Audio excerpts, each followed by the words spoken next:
like a whole new Paimon after those 2 days in the hot springs. The Abyss kinda threw a wrench in our relaxation, though. Still, spending time here really has felt like a vacation. The Kaholasaurs are so nice and so fun to play with. Their bellies are super bouncy. Oh, and Atea's snacks were so delicious. She gave Paimon some for the road just this morning, actually. Yelling at some kids who got caught throwing stones in the hot springs, so not much has changed since we first met her. Hey, you guys! Sleep well last night? Yep, this area is so nice. Glad you like it. I was thinking of taking you guys out to do some sea fishing. Later tonight, we can eat whatever we catch. Fresh fish is absolutely delicious right off the grill. Hey, Mualani! Yeah? What do you need? The team sent out to fight in the Night Warden Wars has returned. And Kachina? Is she back as well? Kachina fell in battle. But don't worry, the team was victorious, so the rite of resurrection will be held in the stadium soon.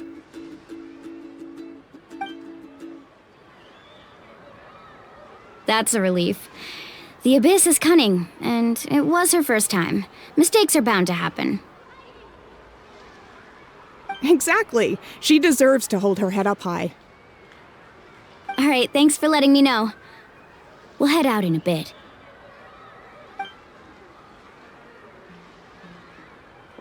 Jeez, she sounded a little anxious there. Had me thinking it was bad news for a moment. Mualani, you said the Abyss was cunning just now, but it seems like the Abyss just wants to destroy everything. Like, think about all those monsters that attacked your tribe. If there really was some sort of cunning plan, wouldn't it make more sense to send them to attack Kachina and her small team? Not that Paimon wants them to be in any more danger, it's just... Relax, I get it. The Abyss is difficult to understand, that's for sure. At a glance, it certainly seems like the only goal is total destruction. The Abyss isn't a living entity after all, so what capacity for logic or planning could it possibly possess? But through our long history of fighting the Abyss, we've realized things aren't quite so simple. 500 years ago, the Abyss invaded Teyvat. You know about that, right? That's right. Conria suffered greatly during that time. But so did every other nation in Teyvat. And Natlan was the worst affected of all. It took the combined efforts of the then Pyro Archon and heroes from every tribe to finally repel the Abyss. Even so, the effects of the invasion lingered for hundreds of years, only able to be reversed little by little. Our tribe's waters were contaminated. The Children of Echo's territory was overrun by dangerous sludge surging from underground. Unrelenting black winds tore across the lands of the Flower Feather clan. It was like each disaster was designed for a specific tribe. Exactly. We once thought that the Abyss's desire for destruction was a sort of primal instinct, but its methods are, in truth, marked by intelligence. We now believe the Abyss has invaded the Night Kingdom, and has the capacity to read the memories of this land at any given moment. And that's how it became so dangerous and cunning, almost like it knows you inside and out. Yes, and that's why we've been unable to fully eradicate it, even after all this time. Luckily, the problems left behind by the Abyss have been successfully addressed by the various Pyro Archons we've had over the years. Now every tribe is prospering and things are looking up. I mean, just look at what we managed to do a few days ago. We totally fought them off.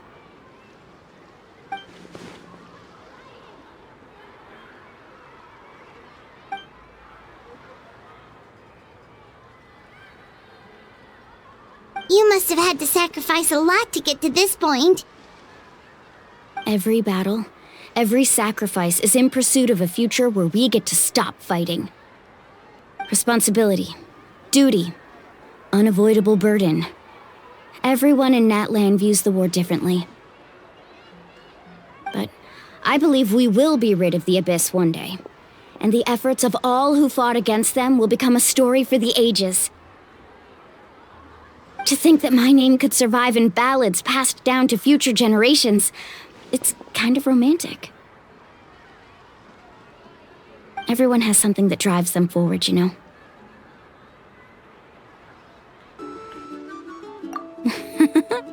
Be my guest. Heroes are always welcome in Natlan. Anyway, let's head to the stadium. Our fishing trip can wait until Kachina's back with us. The sea's not going anywhere.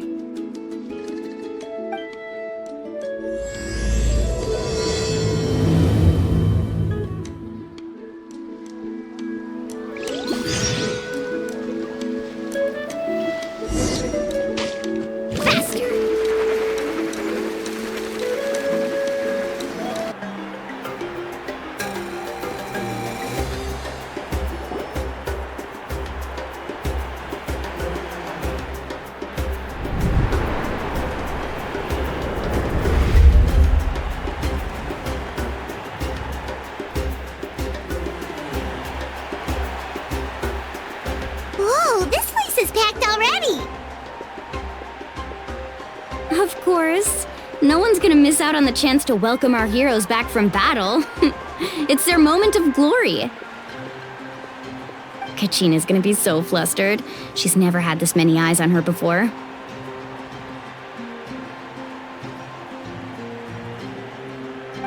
Yeah, she doesn't seem like the kind of person who likes being the center of attention. Looks like I'm just in time. Kinich, you're here! Yeah, a commission ran longer than expected, but I made it. I heard about the incident with your tribe, Mualani. Is everyone all right? Yeah, it's all taken care of. Our new friend here's got some tricks up his sleeve, by the way. He's just as strong as Kachina made him out to be. Hey, look! Is it about to start? That's right. Someone will come out and recite a eulogy, and then we'll sing the Ode of Resurrection together. Come on, let's find a spot with a good view. When the singing starts, just follow my lead and you'll be fine. Let's go somewhere higher up so Kachina can spot us.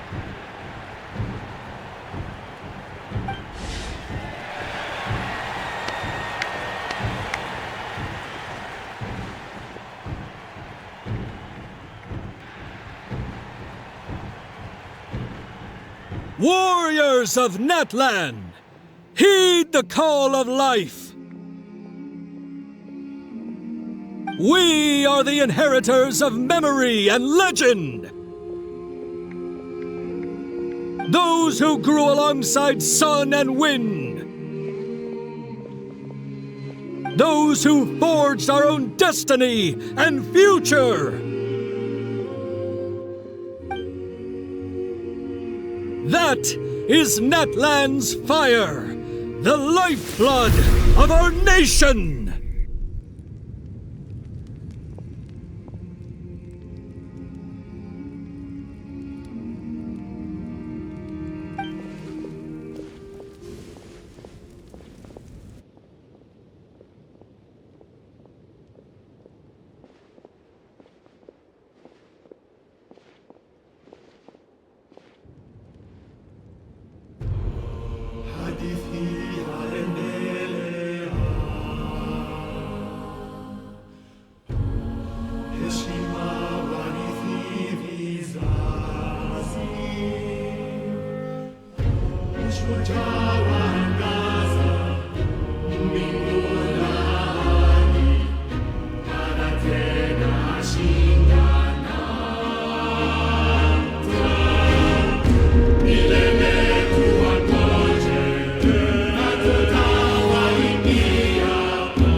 I could not find Kachina within the Night Kingdom, or locate her ancient name.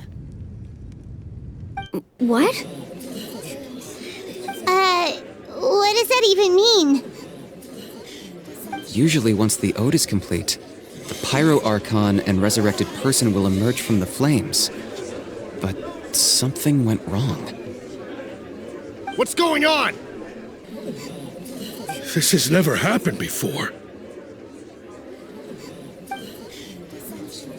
Well, I think it's pretty obvious. Clearly, the team sent to fight the Abyss didn't win after all. Think about it. The Ode rekindles all victors. We've witnessed it countless times.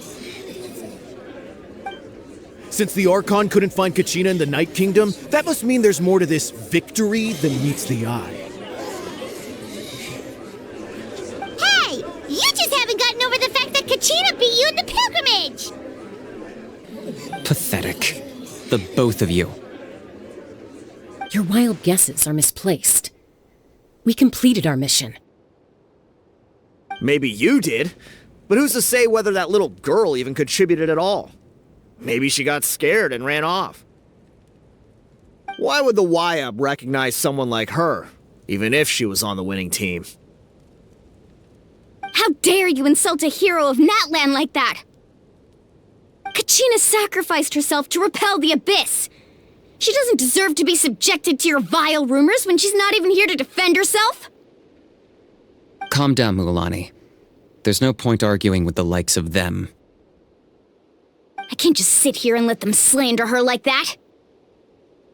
To insult a hero of Natlan, the person actually has to be a hero. You... Think about it, everyone. Who do you think is really at fault here? A girl who never should have even gone to war? Or the great Pyro Archon? Why would the rules of our nation suddenly stop working?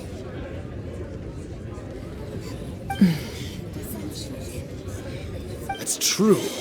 If she wasn't revived, it must mean she failed to achieve victory. Maybe the YUB interpret victory in different ways? I mean, that girl didn't look all that strong to me.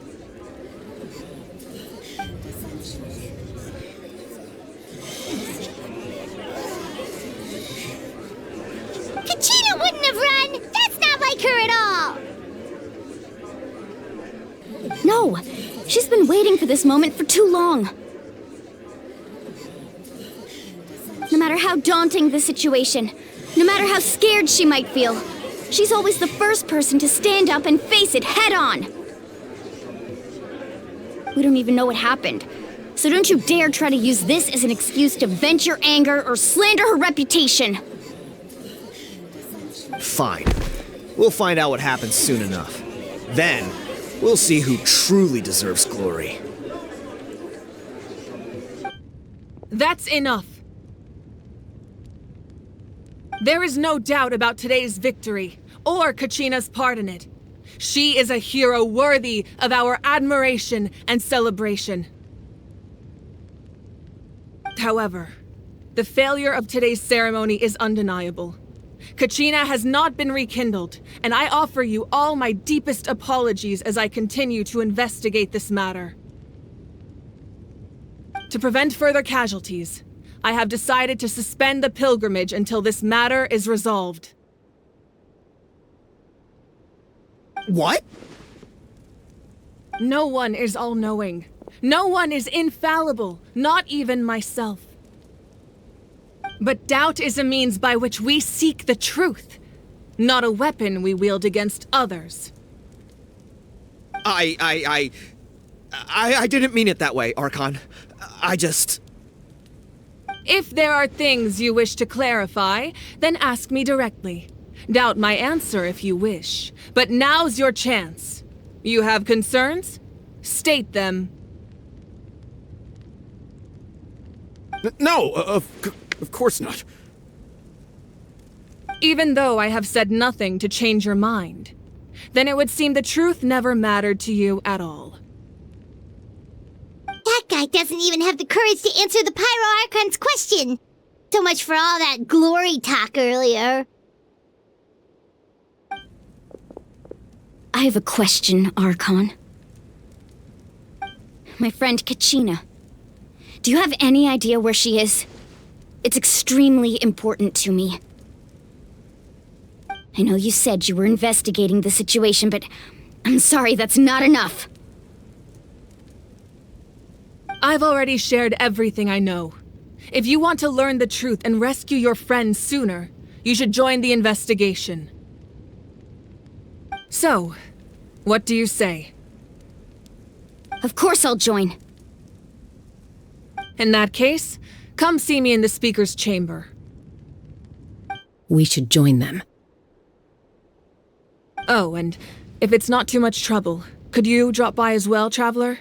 I'd like to have a chat.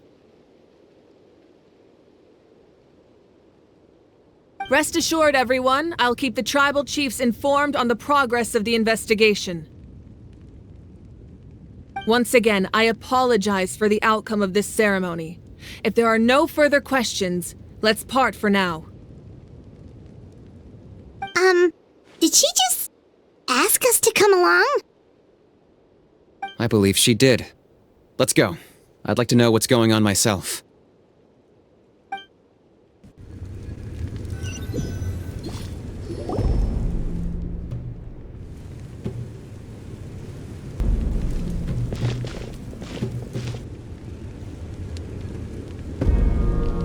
The situation is urgent, so I'll get straight to the point.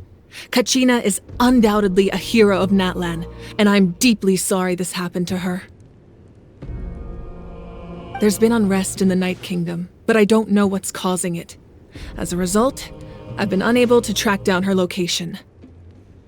Until we find and address the cause of the unrest, the Ode of Resurrection will continue to be ineffective. And that means Kachina won't be able to come back? That's correct. Not until the problem with the Night Kingdom is resolved. How long will that take? It's hard to say. Kachina always dreamed of fighting the Abyss, of doing her part to defend Natlan. She wasn't afraid of death because she knew, if it came down to it, the Pyro Archon would be there to bring her back to life.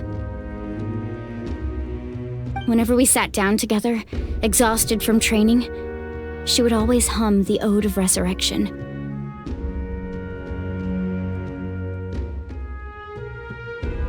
She was supposed to come back to us. We were supposed to hug her and celebrate with her and share her joy. We supported her every step of the way, but what are we supposed to do now? Sit peacefully and wait for her return? Lose ourselves in grief over her death? Tell me, are we her friends? Or her murderers? That's not fair, Mualani. It's all right. I understand your rage and your grief. Kachina's life means a great deal to me, Mualani. Believe me, I want to bring her back as soon as possible. I would give you that peace of mind if I could. But please, hear what I have to say so I can at least give you a broader picture of the issue we are now facing.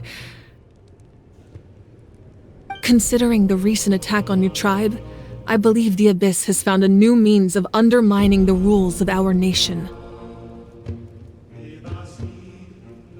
You mean... The Sacred Flame. The foundation of our resistance against the Abyss.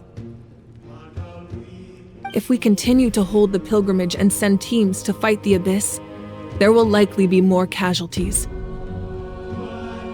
But if we stop altogether, the Sacred Flame will only grow weaker. The Abyss will scale up their attacks, and the tragedy we saw with the people of the Springs will only be the first of many. If we compare the two choices, the former seems to be the lesser of two evils. Sorry, I know that may sound harsh, but I bear the name Malipo. Weighing the costs is my duty. The raw truth can be cruel, but we need to understand it if we want to approach this rationally. But what would you say, Mualani? This is personal for you, and unlike Kinich, I dare say it's not a simple case of weighing up which course of action is less painful, is it? No. I can't choose between them, and I don't want to. Saying that one is preferable over the other is disrespectful to the people who suffered. You're saying it doesn't matter whether I suspend the pilgrimage. The consequences will be equally painful.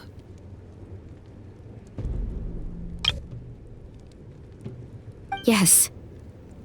What happened to Kachina breaks my heart. But I couldn't bring myself to sacrifice other people for her sake.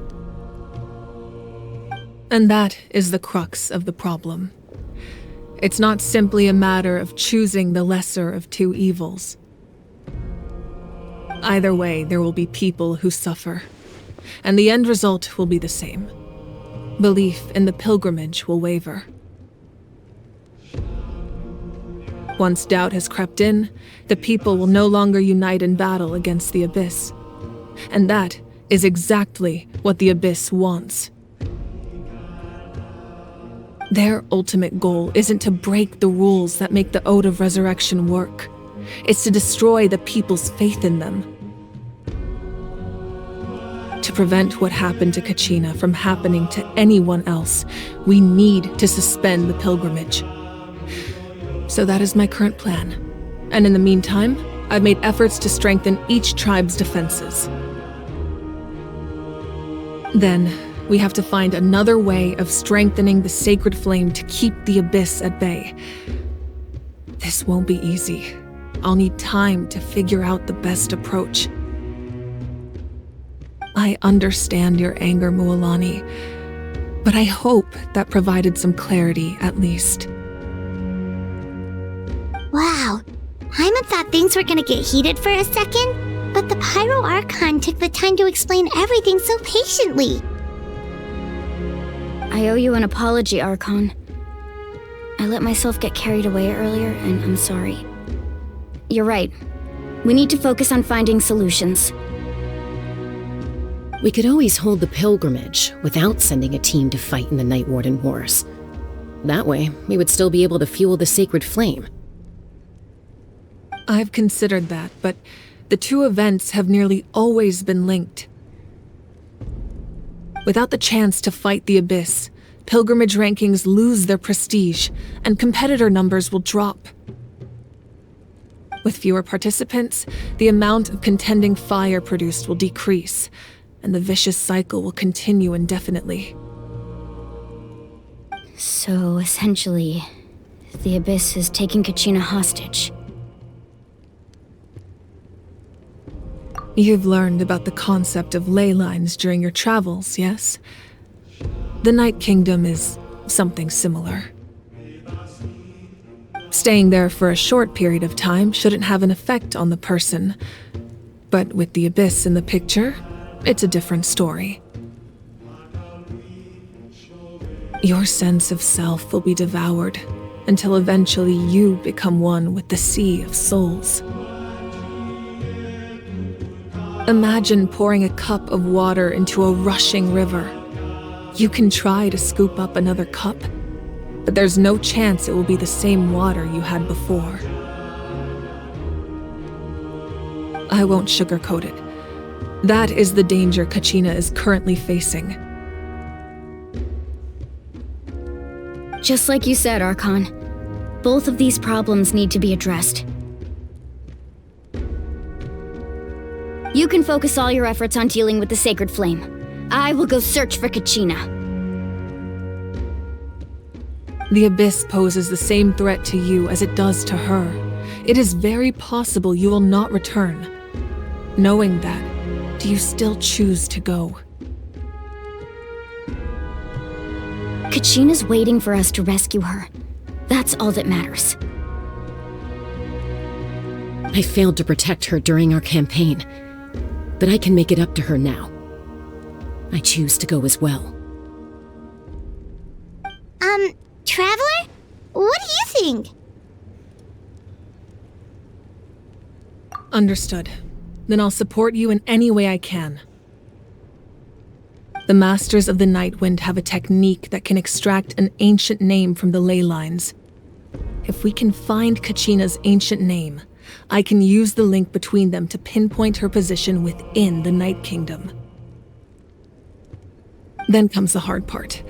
You need to visit the Night Kingdom in person and rescue her. But isn't the Night Kingdom a land of souls? Can we even go there? Under normal circumstances, only the consciousness can enter. But there is a way to go there in person. However, know that the Night Kingdom will attempt to repel you, and the Abyss certainly won't leave you be. That's fine by me. Same here. Fighting the Abyss is nothing new for me. So, Paimon's the only one who's scared? Well, if you're going, Traveler, Paimon's going too. Lali of the Masters of the Nightwind once created an artifact that can be used to communicate with the Wyab. We call it the Spirit Speaker Stone. It was originally used as a ceremonial artifact wielded by the tribal chiefs, but that spiritual quality also means it can be used to search for an ancient name. That was the artifact I delivered to the Scions of the Canopy a few days ago. Didn't think I'd be hearing about it again so soon. Thank you so much for your help, everyone. Your thanks are unnecessary. I will offer you whatever aid I can, but your fellowship and courage are what will truly decide the success of this operation. Besides, you're the ones helping me. I can only focus on one thing at a time, after all.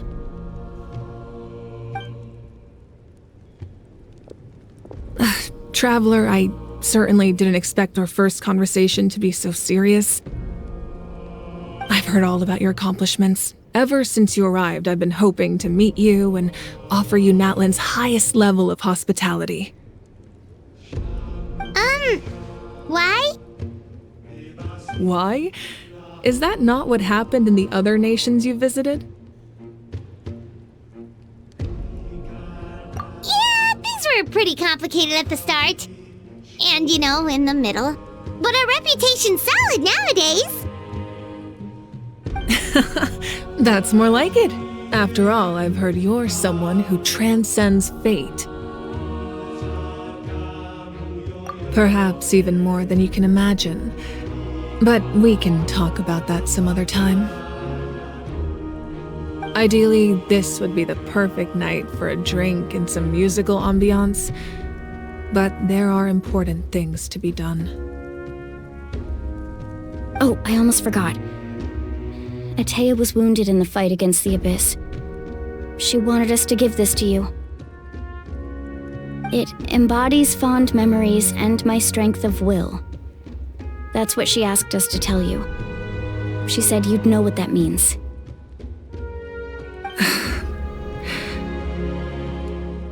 I didn't think this day would come so soon. The flames of her life force. I can feel them flowing within the talisman. If things were different, the two of us could have enjoyed the hot springs together while she gave this to me in person. We're supposed to be hot spring buddies after all. But don't worry. This talisman means a great deal to me. I'll take good care of it, and once this is all over, I'll pay Atea a visit.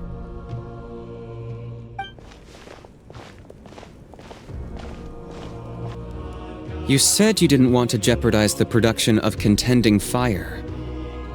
But that's not at all why you decided to suspend the pilgrimage, is it? You're right. Even now, The gradual corrosion as things stand. The pilgrimage is a lost cause. Suspending it allows us to save our strength to defend the tribes. The Abyss has brought catastrophe to Natlan, and Kachina's disappearance in the Night Kingdom is a direct consequence of that. We can't let the general public know that. No. If the public learned that Natlan's destruction was close at hand, there would be immense panic. But if I said nothing at all, they would have continued to question the integrity of Natlan's heroes.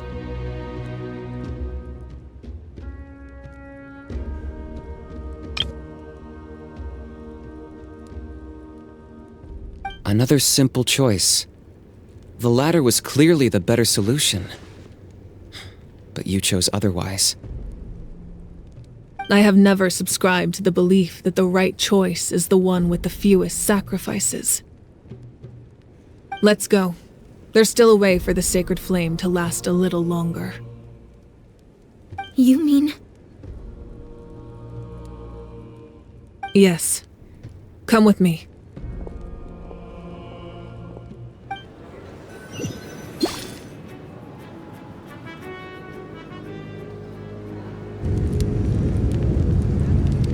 The sacred flame must never go out.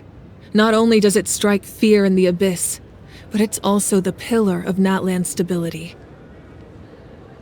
So until our heroes are ready, I will sacrifice my power to keep it burning. But that can only last so long. I think we should focus on the remaining ancient name bearers.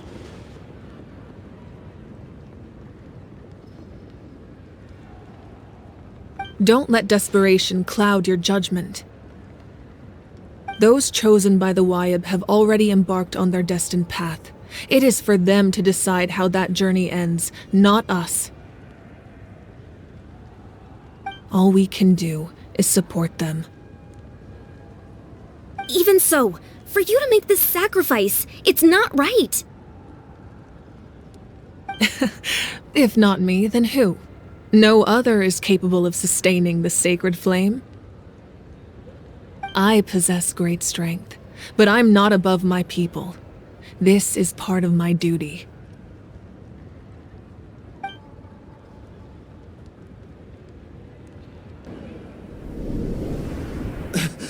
Archon! It's the Fatui!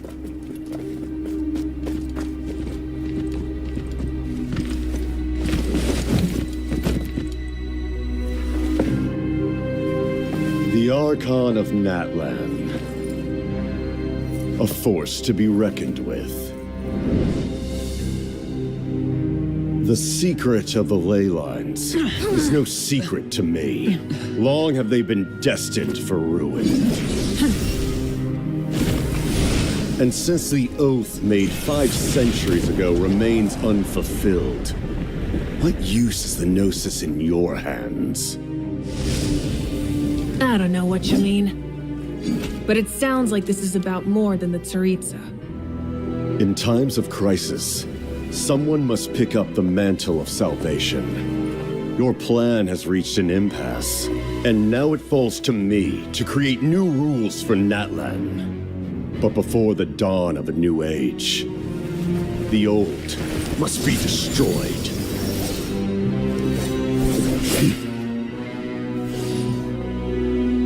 I assume that's the end of your speech? Good. People like us. Let our blades do the talking!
Masters of the Night Wind.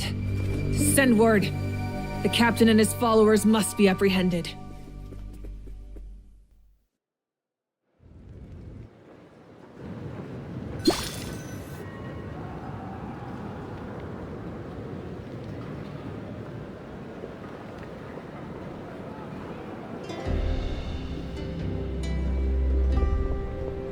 Are you all right, Archon? He was a formidable opponent. Exactly what I would expect from the first of the Fatui Harbingers. I never imagined someone could match you in combat. If the Tsaritsa sent him here, why would he bring up what happened 5 centuries ago? Yeah. And how much does he know about Natlan? The Harbingers are all driven by their own personal goals. The only purpose that unites them is collecting the Gnosis. But I'm sure the captain has his own reasons for being here as well. Whatever his motive, we should shift our focus to the Fatui. If they attack again and we're not prepared, we're done for. No, we're running out of time. The wound I inflicted should hold him back and weaken him for the time being. Besides, I'm sure you noticed, the power that came to his rescue just now came from the Masters of the Night Wind. In other words, there are traitors among us. Not necessarily. This could prove to be a very valuable turn of events. When we exchanged final blows, I sensed an unusual presence within him. I'll need to investigate further. Kinich, go to the Masters of the Night Wind and look into who could have aided the captain. Speak to Lali. She should know. Of course, I'll head out right now. Do you still intend to... Yes, but fear not.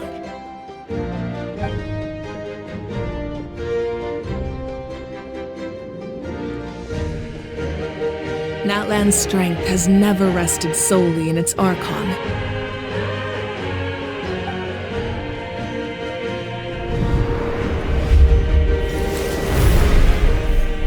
Together we foresaw the only path that leads to our nation's future. We must trust in that vision now.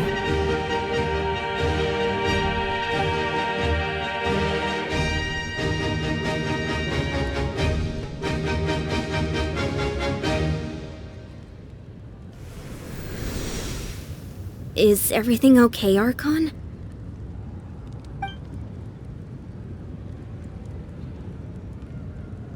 Completely fine. Just lamenting the fact that I never got a picture when I could still turn my hair into flames. Too late now. I just hope the others have a safe journey.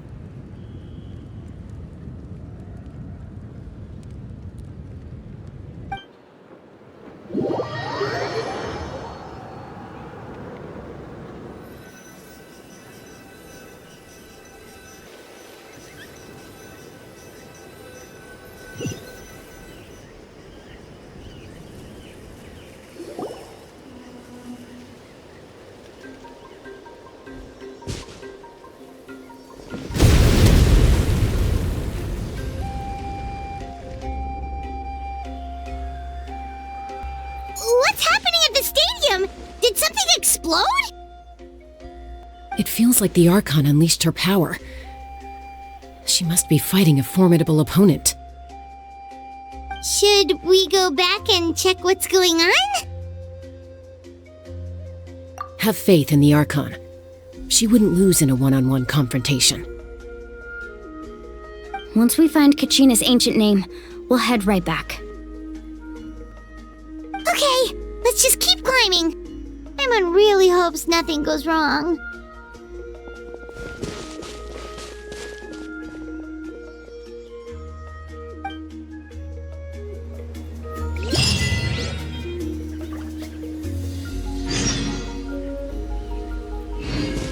Carving waves!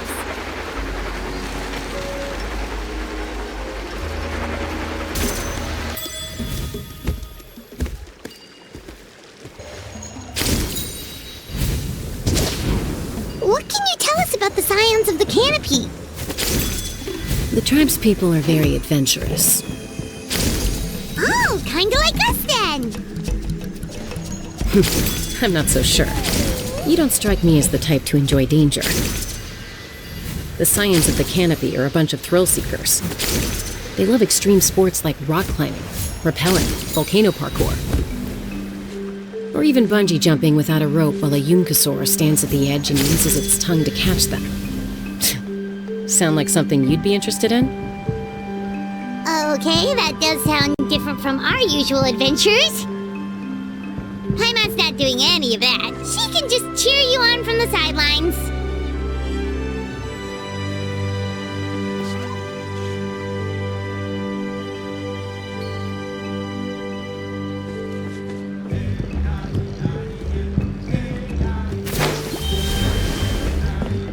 That's Waina, the tribal chief. Let's head over to him.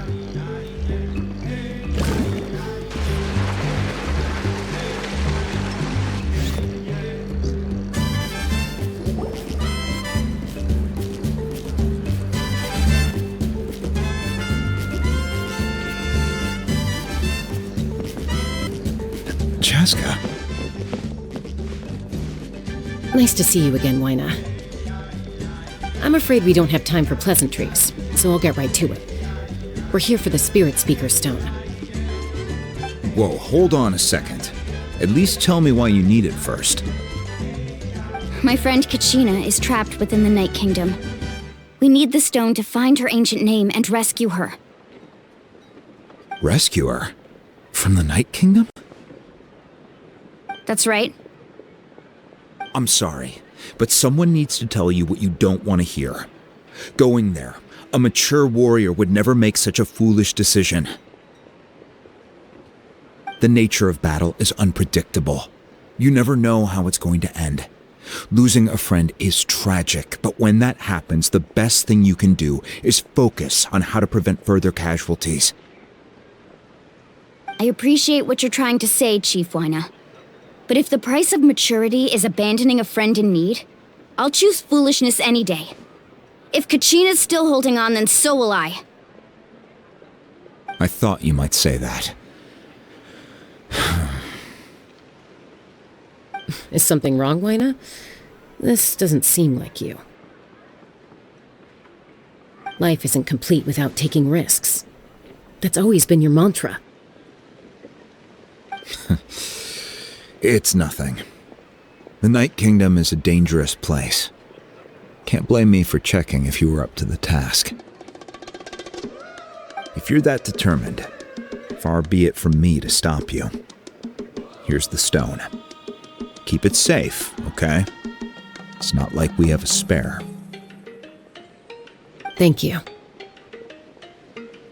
Huh. Seems like you two go way back. But aren't you from the Flower Feather Clan, Chasca? Oh, Chasca's a peacekeeper, so she's famous throughout the tribes. She's always the one people call to resolve conflicts, so we slowly got to know each other that way. Her younger sister Quichi's always hanging around our tribe, too.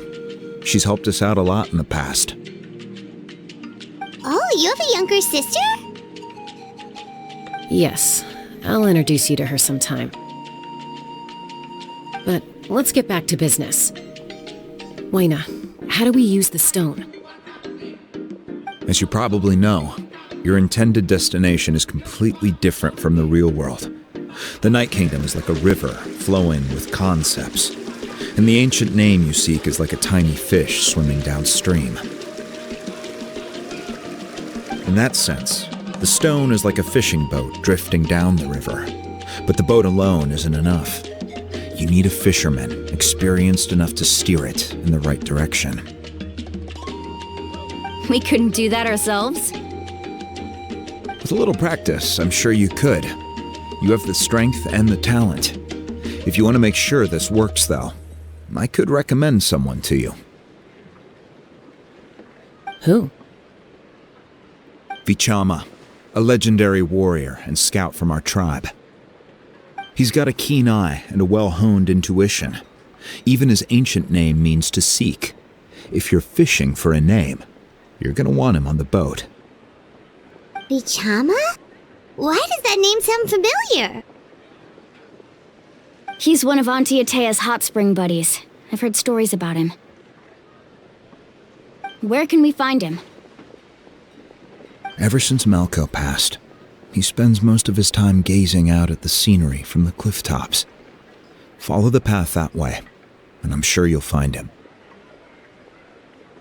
Thank you. We'll go look for him there. Good luck. I hope everything goes well.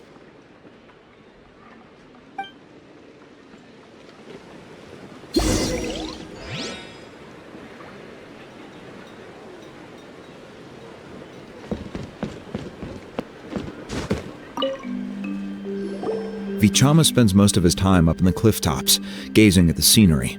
You should head over there and have a look.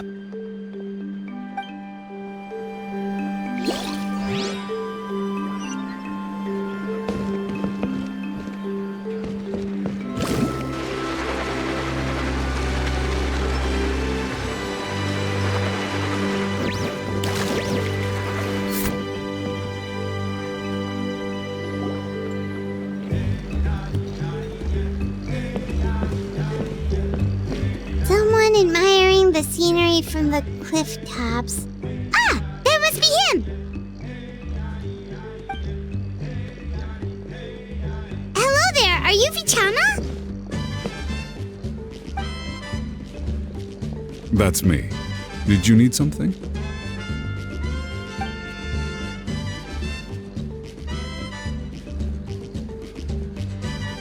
What? You're saying you can bring someone back from the Night Kingdom? How is that even possible? No, if you really think about it, anything's possible in that kind of place. But that would mean... Are you okay? You don't look so good.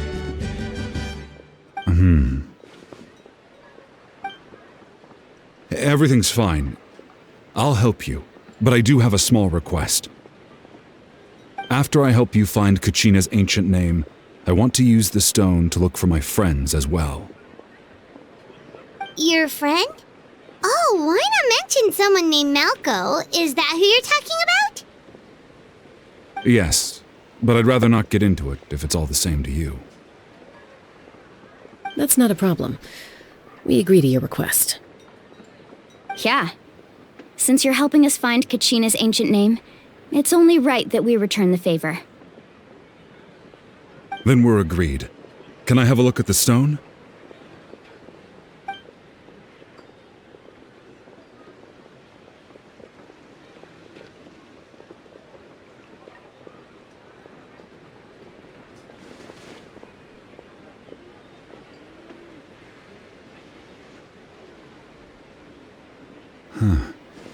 I see.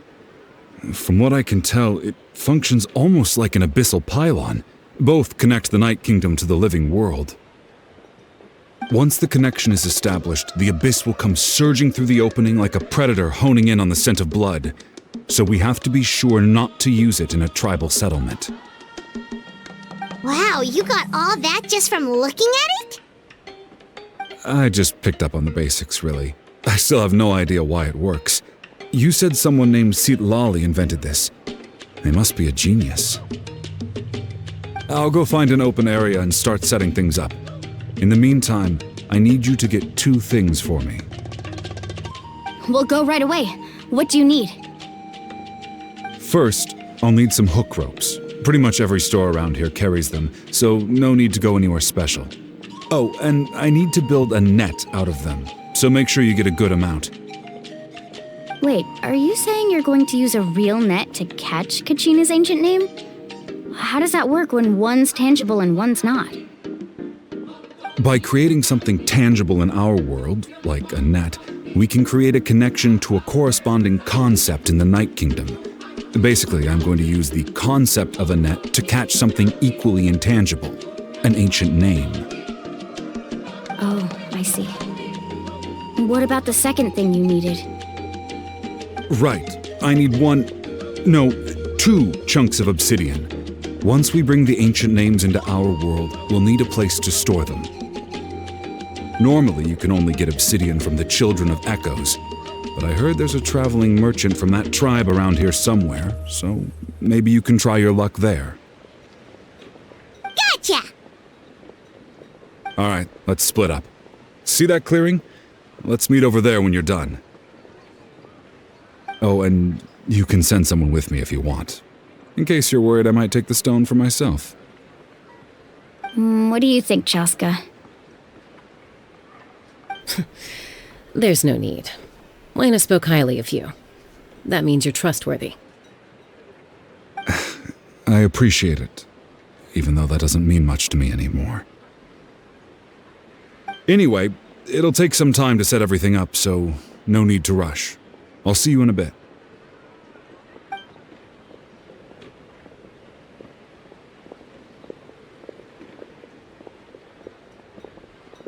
What an odd guy.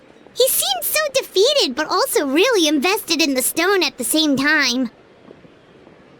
I don't have any more insight than you, Paimon. Let's just focus on the preparations for now. Hang on, Kachina. We're coming for you.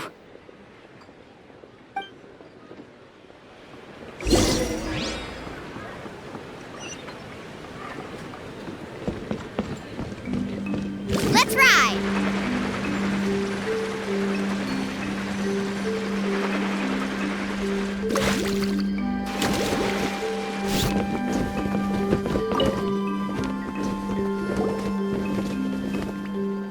Hello. Do you have any hook ropes for sale? Hook ropes? As in rock climbing equipment? Yes. How much for your whole stock? Oh, the whole thing? Let me see. That would be 30,000 mora in total. Deal? Deal. Wait, really? What, you want me to drive down the price? We just need these as fast as possible. Thanks. Oh, no problem at all. I'll even pass along some information on the house. These ropes are usually used by rock climbing enthusiasts. If you want to learn, Roka's the person you want to ask. All right, that's everything. Here you go. Now we need the obsidian. Let's go talk to the traveling merchant Vichama mentioned.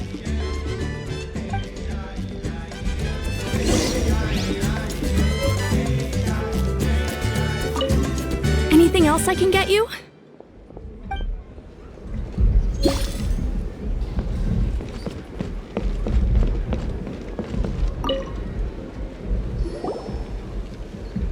Excuse me, do you sell obsidian?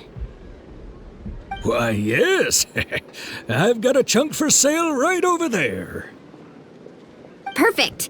Is that the only one, though? We actually need 2. That might be tough. Tell you what, I'll take a look through these boxes over here and we'll see what we can find.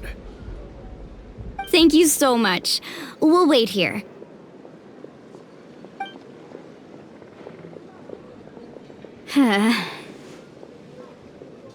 Relax. Everything's going according to plan. I know, it's just... I could tell Vichama feels the same way about his friend that I do about Kachina. I hope this chunk of obsidian isn't the only one. Kachina always carries all sorts of shiny stones with her. If I was the one trapped in the Night Kingdom, she'd have a whole pile of obsidian ready in a heartbeat. Well, would you look at that? I did bring an extra. Here you go, young lady. How does it look? Perfect! Thank you. How much do I owe you? If you hadn't shown up, these stones would have just sat here collecting dust. I'll take 3,000 mora for both. Here you go. By the way, I heard you mention Vichama just now. You running an errand for him, then? How's he doing? Malco's been gone for 5 years now. It's about time he started to move forward. Do you know what happened between them? I heard about it in passing while I was out drinking one night, but I don't know all the details.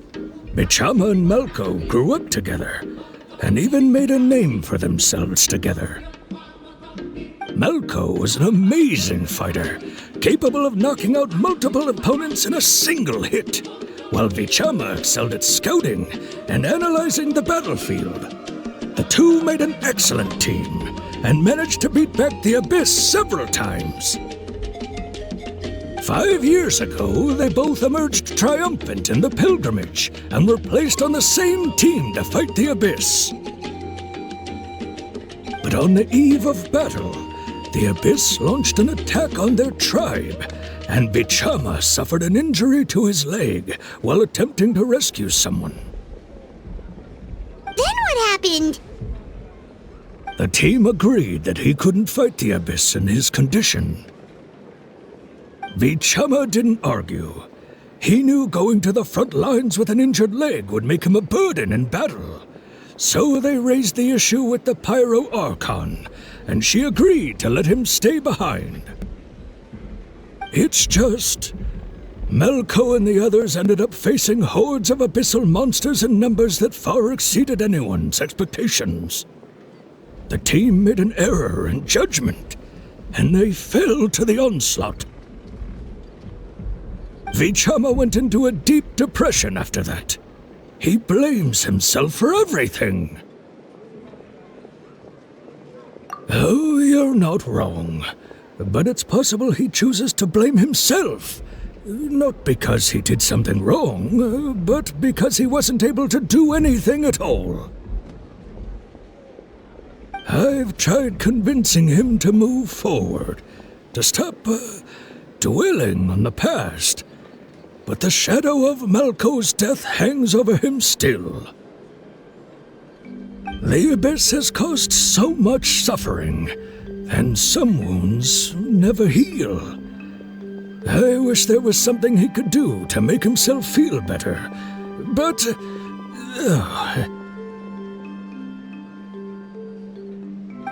Anyway, that's the gist of it.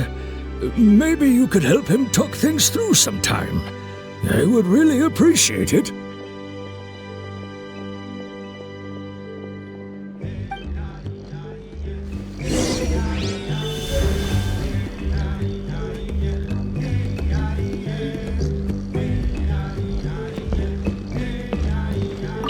I hope Vichama can move past this whole thing soon.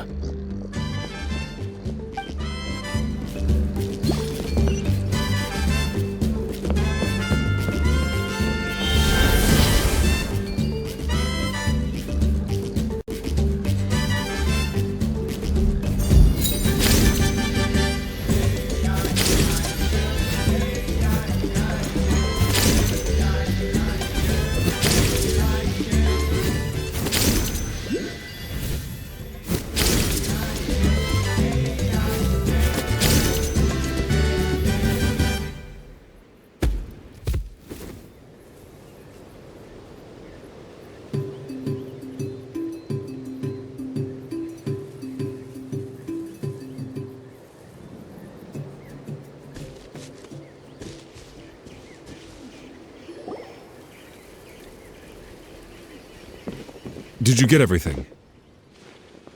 Yep, it's all here. When do we start? I've made all the necessary adjustments, so we're good to go. As agreed, I'll help you find Kachina's ancient name, and then you return the favor. Go ahead.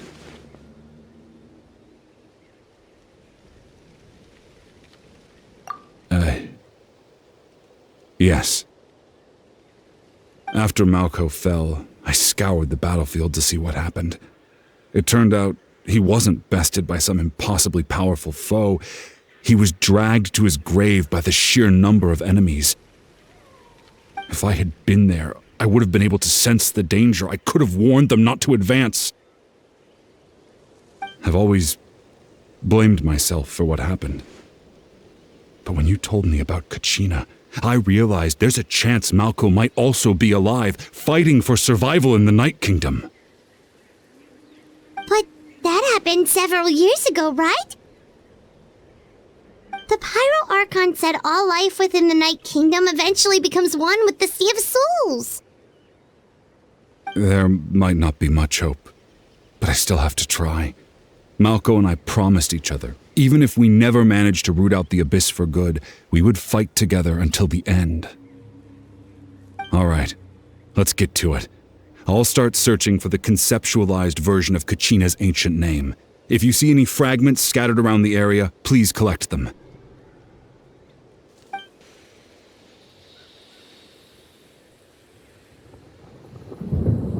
Make sure you prepare yourselves for battle.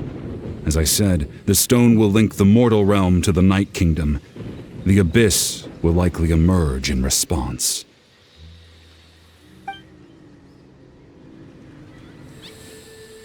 Look at that golden thing! It must be one of those fragments Vichama mentioned. Let's get closer! Whoa! Did you see that? Where did it strike?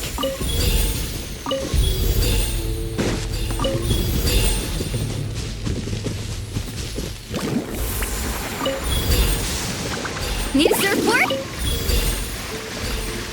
Whoa, monsters incoming! Watch out, everyone!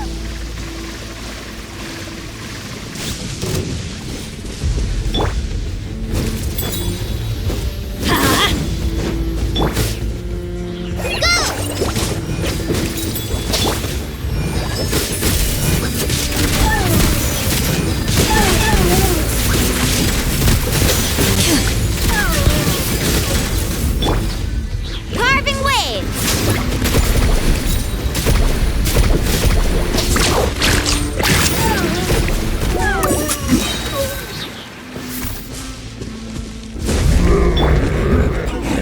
Let's light it up!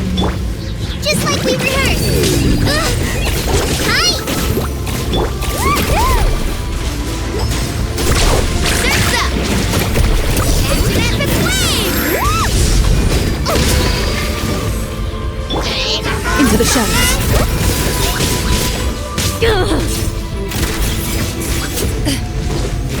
Hunt them down!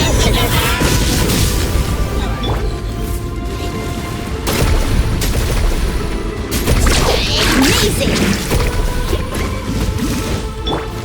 Teamwork is dreamwork!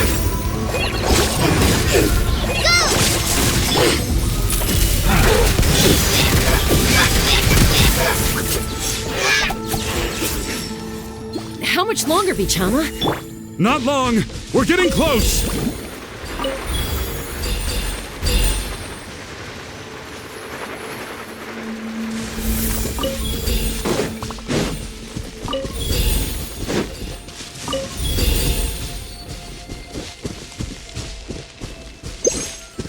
Carving waves!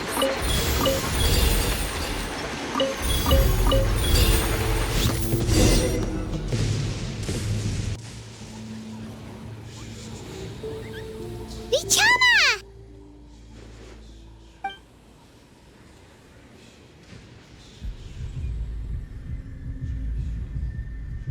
Quick! Take it!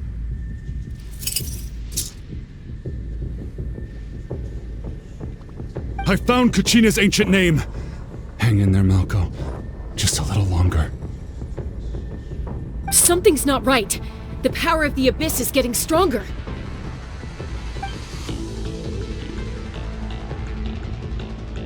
The Abyss is corroding his body!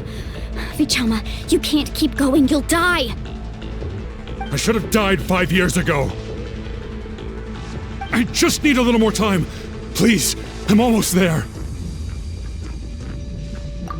Thank you.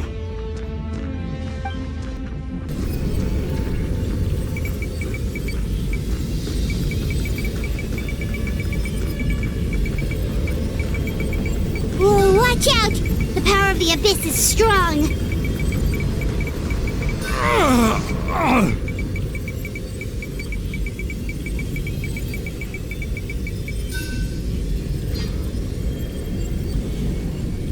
This power. Hanging in there? Malco. No! Why can't I find him? Why? We can't wait any longer. Pull him away from the stone, Mualani. I already tried, but the power of the Abyss has him in a chokehold. It's like he's tied to the stone with an invisible rope. In that case, we have no choice. I'm sorry, Sea Lolly. Get back! Chasca, wait!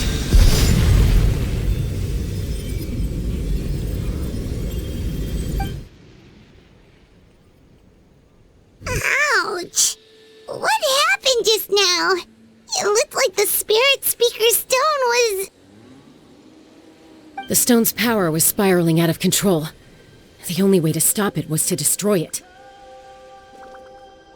You were all caught in the shockwave of the explosion. You might feel dizzy for a while, but that's normal. Give us a heads up next time, will you? You're lucky we managed to dodge it in time. I thought I said to get back. Yeah, barely a second before you made it go poof. Not everyone has your reflexes, Chasca. We were this close to getting dragged into the explosion. Okay, I'll be more careful next time. At least Kachina's ancient name is still in one piece. Wait, where's Vichama? Vichama!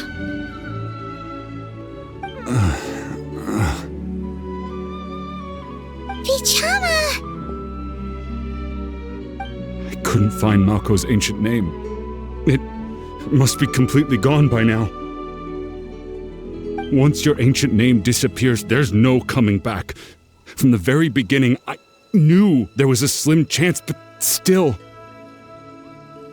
And now... it's too late to save him. From the minute he left that day, it was already too late. Vichama. I'm sure he's heard enough condolences over the years. Let's just give him some space. Huh? What's that in your hands, Vichama? It looks like something's glowing! This is...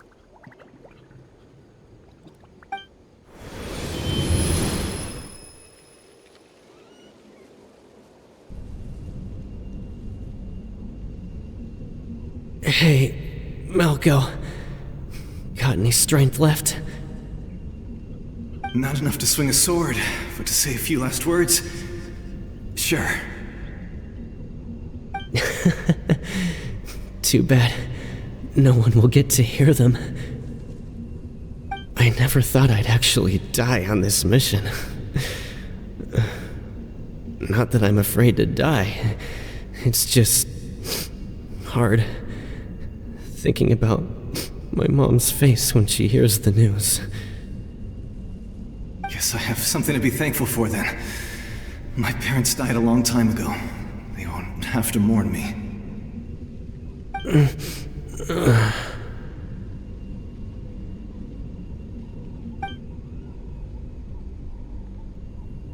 Pisak! Always had to beat me at everything, didn't you?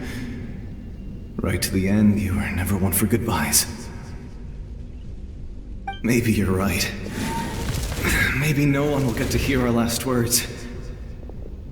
But just in case... Vichama, I'm so glad you didn't come with us. Don't be sad. Just keep on living. For the both of us.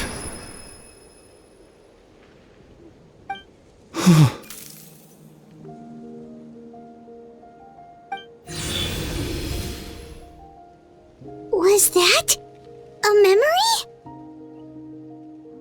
Seems like we were able to salvage something after all.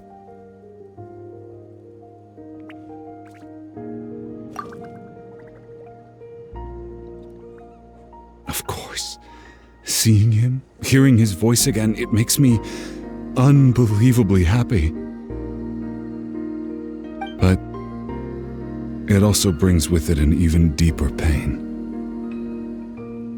A deeper pain? Why? Malko was always the type to put on a brave face. But in that memory just now, his hands were shaking, and his smile was forced. For all these years, I regretted not being able to fight alongside him to the end. And now I know, at the end of his life, he was thinking the same thing. Vichama. I'm fine. Actually, I heard Chief Wyna wasn't really on board with your plan to go to the Night Kingdom. When you asked for my help, I hesitated too. I knew helping you find your friend's ancient name meant leading you one step closer to danger. But I also understood why you had to try. Everyone has regrets in life, but not everyone gets the chance to make up for them. Once allowed to fester, guilt strips us of our most valuable qualities as warriors. In that sense, we might as well choose the braver path from the very beginning. If I could do it all over again, I would have followed Malko to the front lines no matter what. Even with an injured leg, there were still things I could have done. That way, even if the outcome stayed the same, I still would have fought alongside him to the end. There are critical junctures in life, and if you don't seize the chance to act, there's no going back. That's something I had to learn in hindsight, but you're still at the crossroads of your journey, so I hope you can walk away without regrets. Thank you, Vichama. I feel even more determined now. Kachina will come back to us. I'll make sure of it. I promised I would find her, and I intend to keep that promise. That's good to hear. Strange. My body, it's... Once abyssal corrosion enters the body, a portion will fuse itself to your internal organs. Even though the Traveler possesses powers of purification, the corrosion can never be fully eradicated. Thanks to him, though, you were only briefly exposed. Slowing your breathing and controlling your emotions should help you keep the symptoms in check.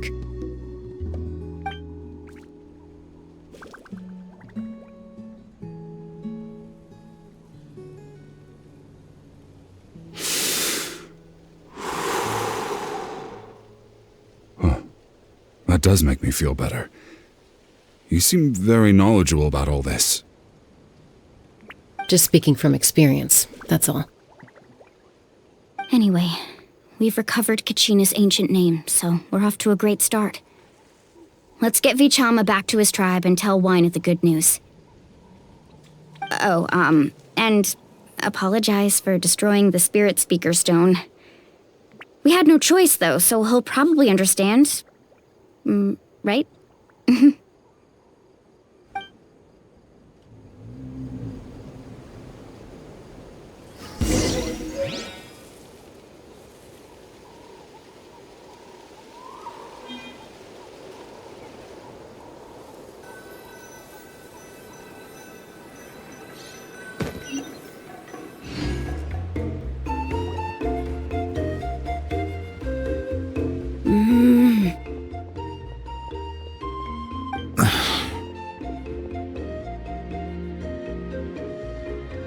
Koichi, are you really gonna just stand there like that? I don't know what you want from me. I think you know exactly what I'm trying to say, Uncle Wina. I can hear it in your voice. Honestly, it's just one thing after another with you two. They're back. Koichi? What are you doing here? Don't play dumb with your own sister. You know exactly why I'm here. My apologies, everyone. I just need to borrow Chasca for a few minutes. You come with me.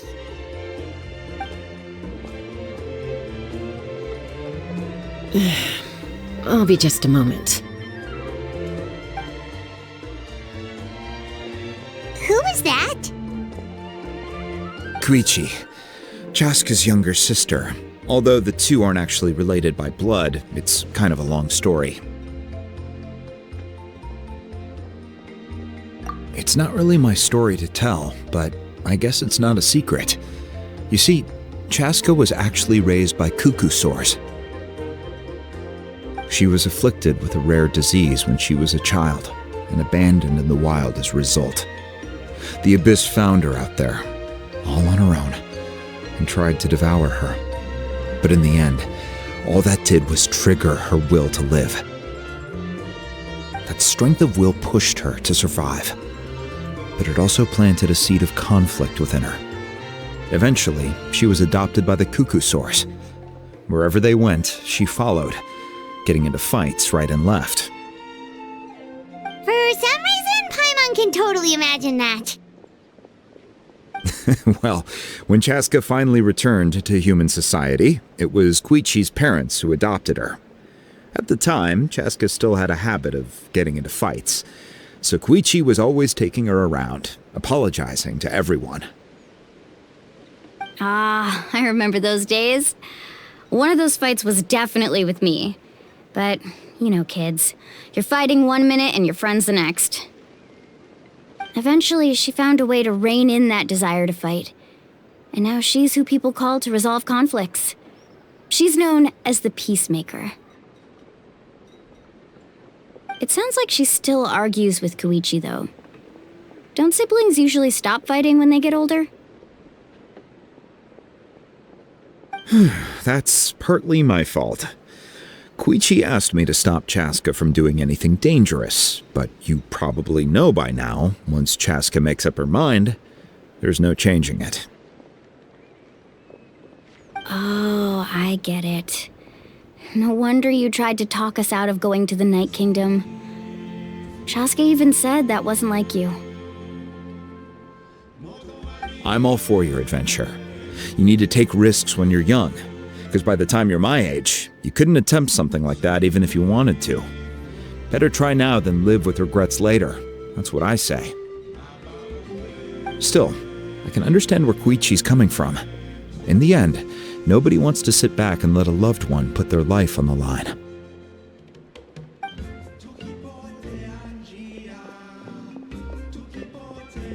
All right, it's just the two of us now. You have 1 minute to explain yourself. I don't have anything to say. You don't have to approve, but you should know I only do what's necessary. That attitude is exactly the problem. It's like you don't care. You try to sneak off to the Night Kingdom behind my back and then play it down as if it's just a trip abroad. Well, technically I am going abroad, right? Again with the excuses!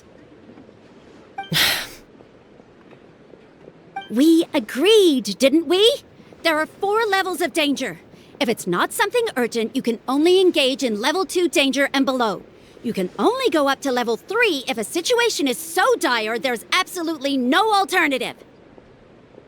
But a trip to the Night Kingdom? If that's not a level 4, I don't know what is! And you were just going to sneak into the place without saying anything! What do you mean, sneak into the place? I always planned on walking in there with my head held high. You bought off Uncle Wina, didn't you? He promised me he'd stop you from doing anything dangerous. Oh, it's like he didn't even try. You feel like he went back on his word? What if I told you my mind was made up, and there was nothing he could have done? Not even by force. Oh, I knew it! So he did try to say something, but you didn't listen! This is important. If you were in my shoes, you'd make the same decision. You don't know that? I'm a doctor, and I handle logistics. If you're going to waltz into a dangerous situation where you could lose control at any moment, it's my duty to say something! All right, whatever. Anything else? What do you mean, anything else? Why don't you reflect on what you've done and promise me you'll stay put? Time out. Is this one of our normal arguments or a serious one? Chasca, does it sound like I'm joking? Then, you need to know something. What happened to Kachina was partially my fault. I can't leave her there to die. That's not who I am. But the person you become when you lose control, that's also not who you are. That's a different issue. You said it yourself. A person is only as good as their morals. If I want to live in Natlan, I need to display qualities that make me worthy of this nation. I've also told you that managing your condition is equally important. Sometimes you have to make sacrifices. All right, let's stop this here. If we keep going, I might actually have to get serious. And I think Wyna prefers his roof attached to his house. Is that a threat? That sounds like a threat to me. Koichi! Younger sisters are supposed to listen to their elders.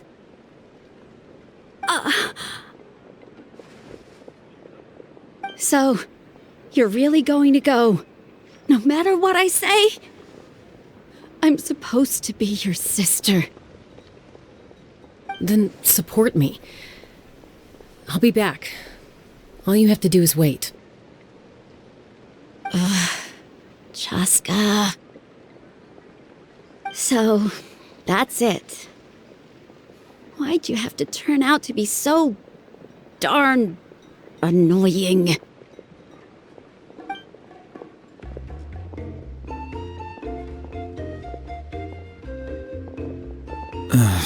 You two are something else.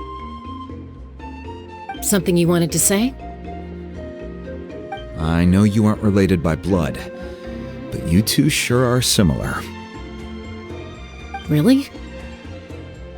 You know, I said that very thing to Koichi not too long ago, and she reacted the exact same way, down to the very tone of voice.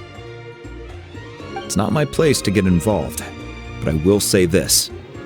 Try to spend a little more time with your sister. You're tough kids. That doesn't mean you have to go it alone. Thank you. Anytime. All right. If you're done with the Spirit Speaker Stone, you might as well hand it over. According to Kinich, it's an important ceremonial artifact, so it'd be safer to keep it with me. About that. If only Tone Deaf Bard was here, he could have repaired it just like the Holy Liar. It might be in a few more pieces than you remember. Huh?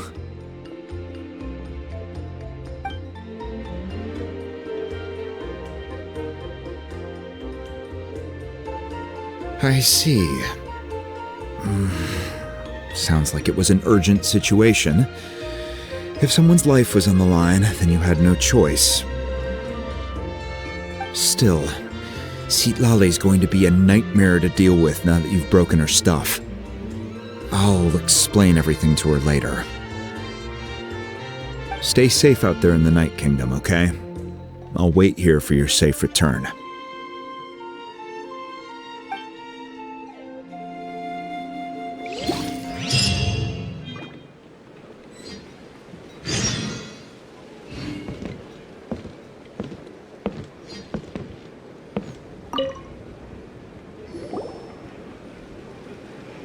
Try not to worry your families too much. After you get back, make sure to pay them a visit and let them know you're in one piece.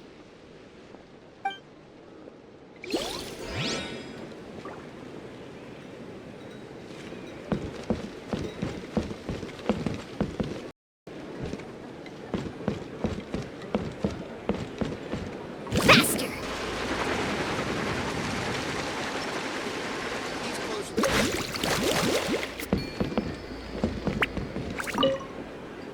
I hope you have a safe journey and overcome any danger that comes your way.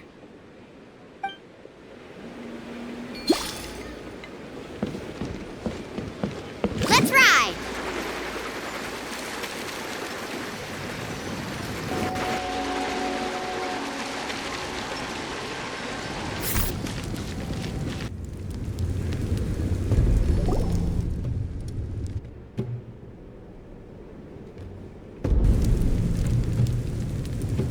We're back! We found Kachina's ancient name, too! Well, it's fairly complicated. Let me give you the condensed version.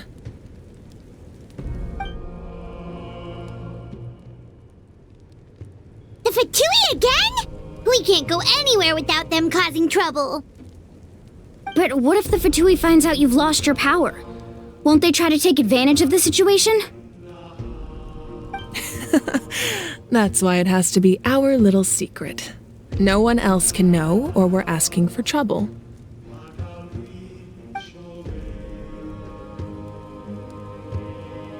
Look, I wish I could offer you some sort of consolation, but I won't lie to you. With multiple factions closing in, there's nothing comforting about the situation we're facing.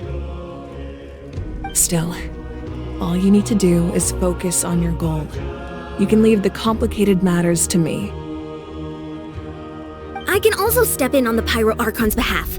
There's a limit to what I can accomplish, but I'll help you however I can. There's no need to be so modest, iansan. Your incredible strength has long been a well-known fact. You're the pride of your tribe. Archon, I'm sorry about before. You have so much on your plate, so much that you have to worry about. But all I could do was focus on my own feelings. You have nothing to be sorry about. We all get overwhelmed by our emotions, myself included. Your reaction to Kachina's disappearance, I understand that feeling very well. Well, now that we have Kachina's ancient name, let's go track her down. Follow me.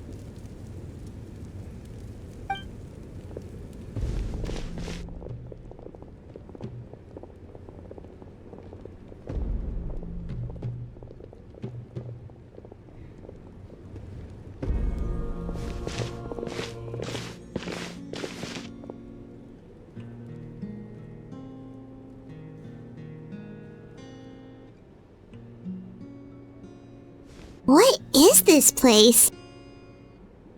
Hey, isn't that Atea's talisman? Good eye. This is where I store all the various mementos I've collected. Whoa. I've never seen this place before. There's so many things in here. It looks like there are items from every tribe. Collecting them must have taken a lot of effort. I suppose you could think of it as a hobby of sorts. In Natlan, everyone grows up listening to the stories of heroes. And physical items do a far better job of preserving those stories than our own memory. Now, I still have some preparations to make for the ceremony, so feel free to take a look around in the meantime. If you're curious about an item, I'm more than willing to tell you about its origins. All right, we'll have a look.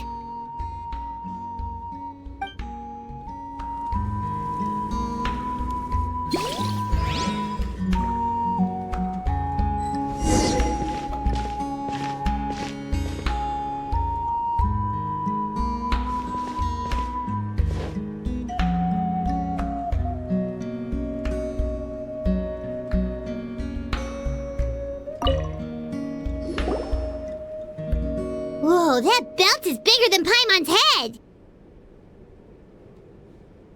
The Collective of Plenty are known for their bodybuilding competitions and contests of strength. This belt is a symbol of great honor within the tribe. The association with strength might also have been the reason the original belt was extremely heavy. It was difficult for even 2 people to lift. And even if a warrior had the strength to put it on, wearing it for any length of time would still leave them gasping for breath. Sounds like it. So the owner of the original belt, Katera, commissioned a craftsman to make a copy identical in appearance but far lighter in weight. That is the belt you see before you. He would often wear this version when training in order to protect his waist. Or he made a lighter version so he could wear it all the time and show it off.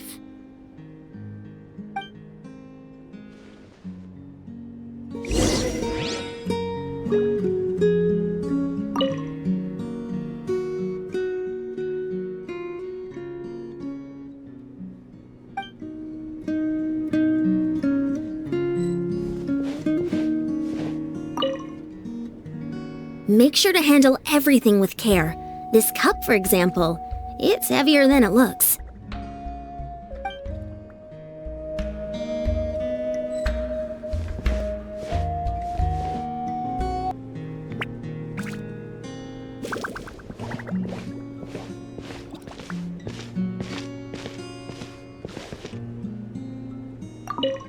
This flower looks like it's thriving. You must be good at taking care of plants, Archon.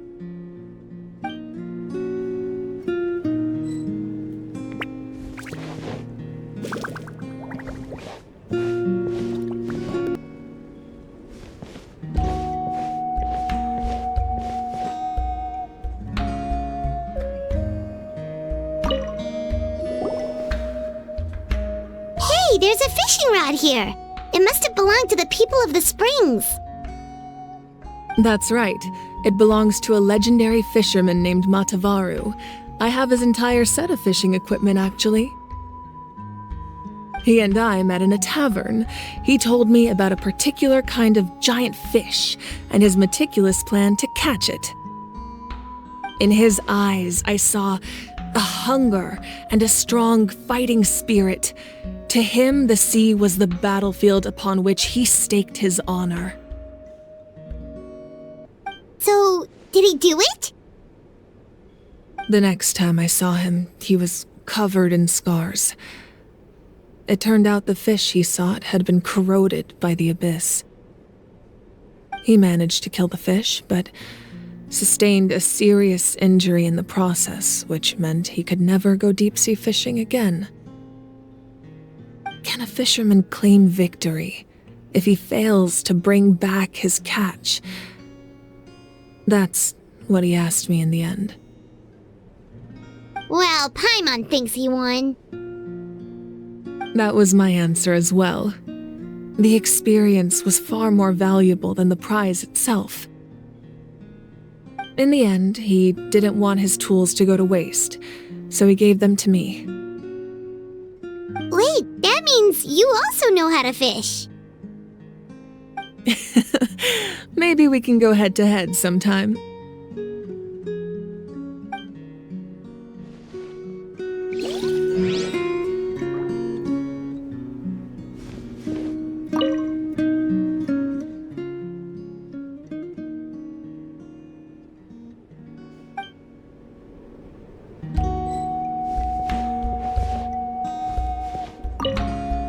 This fishing basket looks familiar.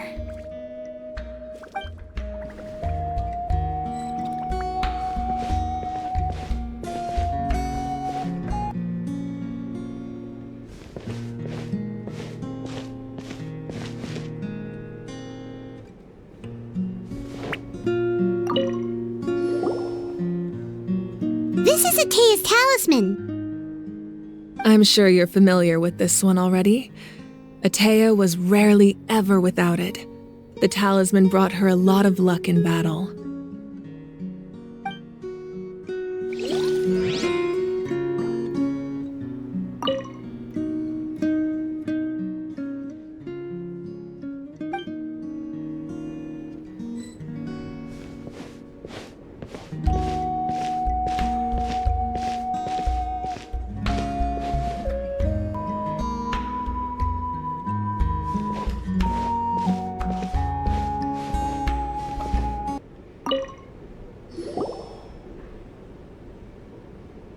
are so many jars and potions around here.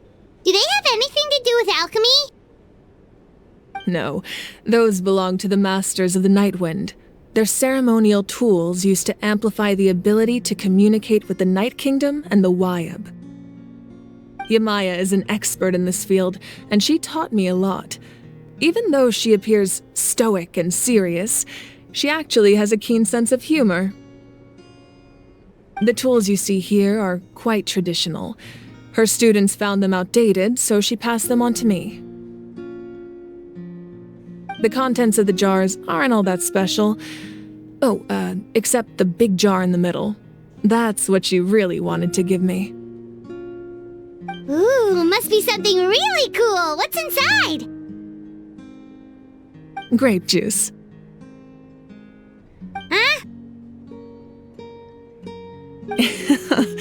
It's quite tasty, although probably expired by now.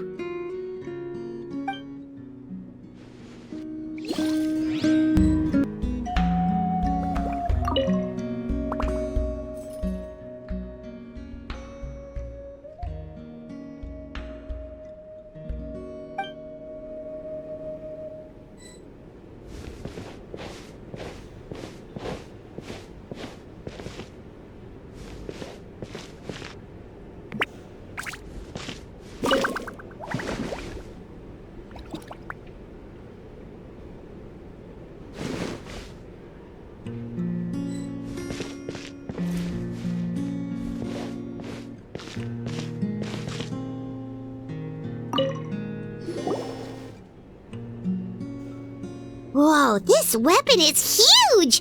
Which tribe did it belong to? Ah, that weapon belonged to Tenoch, a hero from 500 years ago. Strictly speaking, he didn't belong to any single tribe. That's because even before the disaster with the Abyss broke out, he had already been exiled. Exiled? It was a punishment imposed out of necessity, but he accepted it all the same. He believed it was what he deserved. When the Abyss attacked, the tribes found themselves in urgent need of a powerful figure to lead them into the battle, and there was no one more courageous or resolute than him.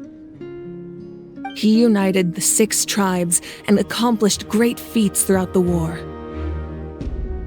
Ultimately, he perished, and because he had already lost his ancient name, the Ode of Resurrection was unable to bring him back. And so, he was laid to rest, alongside the countless warriors and civilians who lost their lives, buried in the soil of his native land. Wow, he sounds like a true hero. Indeed, even now his story is told throughout the land.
The powder still needs some time to settle, so let's wait a little longer. Well, what do you think of my collection? Do you feel like you have a better understanding of Natlan's culture now? Yeah, if each item represents a different story, seems like Natlan's really been through a lot. Does every item hold a special memory, just like Atea's talisman? That's right. The items in my collection actually serve a similar purpose to the ancient names passed down among the tribes. They demonstrate the true shape of time. The shape of time? Most people perceive time as a linear concept, almost like a straight line that can only move forward. We cannot change the past or predict the future. But there's also a different theory, one that I believe to be closer to the truth. Namely, that the past, present, and future all exist at once. At once? Paimon's not sure she understands. Let's say your journey ended right now. Thinking back on your experience in each nation, which one would you say was the most important? Exactly. Even at the end of your journey, the things you experienced along the way don't cease to exist. They become part of who you are. Take out a portion of that journey, and you would likely make very different decisions, and eventually arrive at a very different destination. The future is the same way. It exists even though it has yet to come to pass. We just lack the means to perceive it. Of course, there are those with the power to foresee the future. They simply call it by a different name. Fate. You're quite familiar with that concept, I would imagine.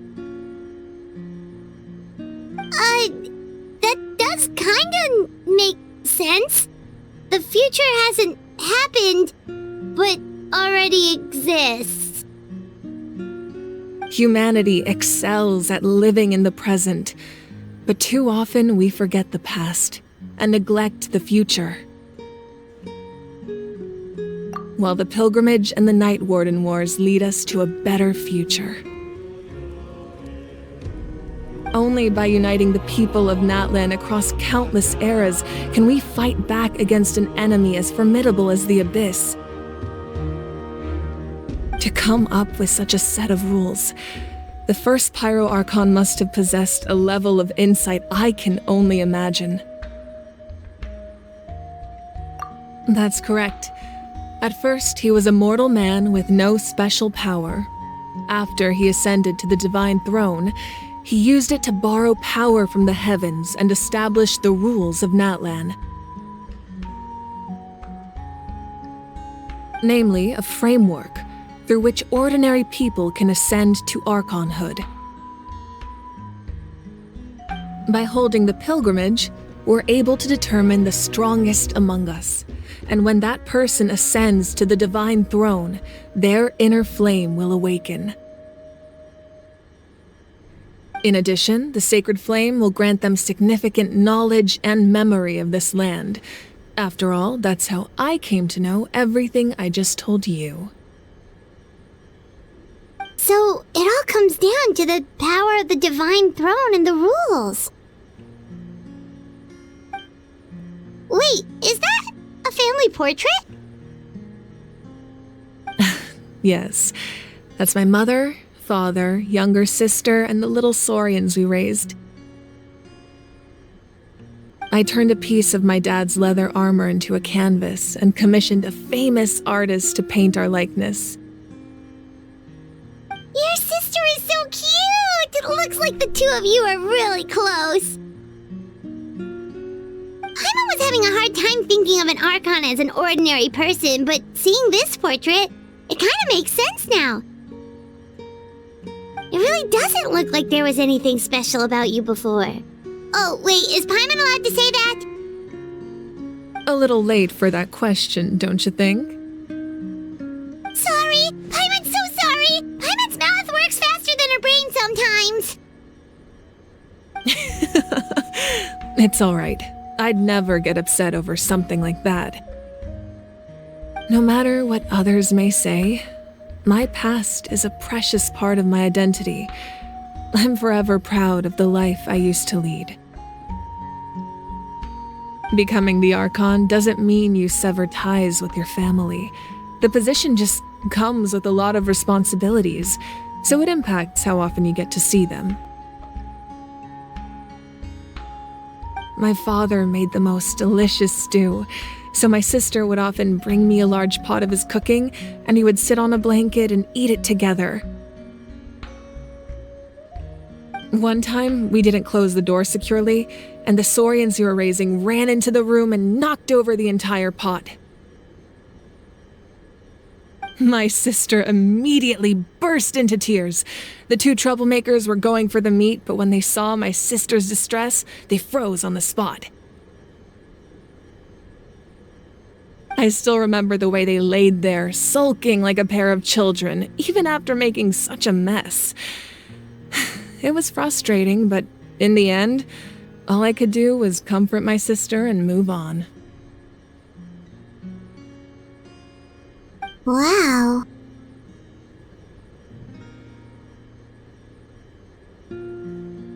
Isn't that what being a family is all about? I think about that story a lot, actually. As the Archon, I made a vow to defend this nation, and experiences like that, they remind me exactly what I'm trying to protect. Well, what happened after that? This portrait looks pretty old. Your sister must be all grown up by now, right? I believe she ended up working as an architect and artist. She built many houses and crafted many beautiful works of art. Anyway, that's enough about me. Now that the powder is settled, we can begin. Iansan, mualani, chasca. Over here, please. Place the ancient name up there, and then we'll begin.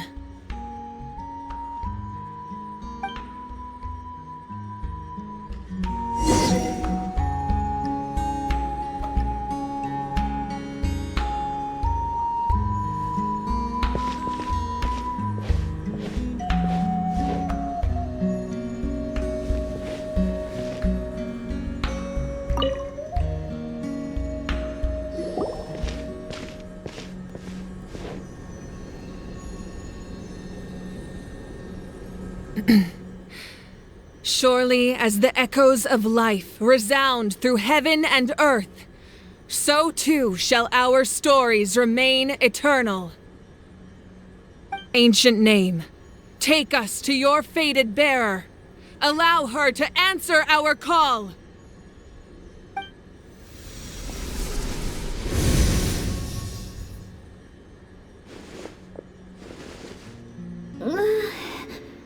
Am I hallucinating again? Kachina! Are you okay? Huh? I'm not seeing things, am I? Is the Abyss playing tricks on me again? It's okay, Kachina. It's just us. We're trying to find a way to bring you back. Everyone, you have to listen to me. I've been investigating the Night Kingdom this entire time, and I figured out what's wrong. The Wyab is being affected by the Abyss. I was waiting for the Wyab to send me back, but then this really strong monster came in and almost killed me.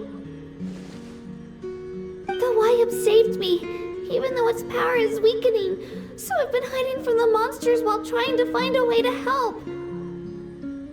The Night Kingdom has become a huge mess, though. I keep hearing these awful sounds and seeing really horrible things. Don't listen to those sounds, Kachina. The Abyss is trying to strip you of your sanity. All you need to do is stay safe and wait for us. We'll be there shortly. It's okay. I feel so much better now that I've had the chance to talk to you guys. You don't need to worry about me. I've never been strong or special at all, really. So I don't blame anyone for forgetting about me or leaving me behind. Just knowing you care is more than enough. I'll find a way back. You don't have to put yourselves in danger to come rescue me. You're always like this, Kachina. Now's not the time to act tough. We're coming for you, and that's final. I don't know what lies the Abyss has been feeding you, but I'll tell you something right now. Nobody here sees you as a burden. You're a victor of the Night Warden Wars, a hero of Natlan. All you need to do is wait for us to rescue you, and you'll get all the applause and recognition you deserve.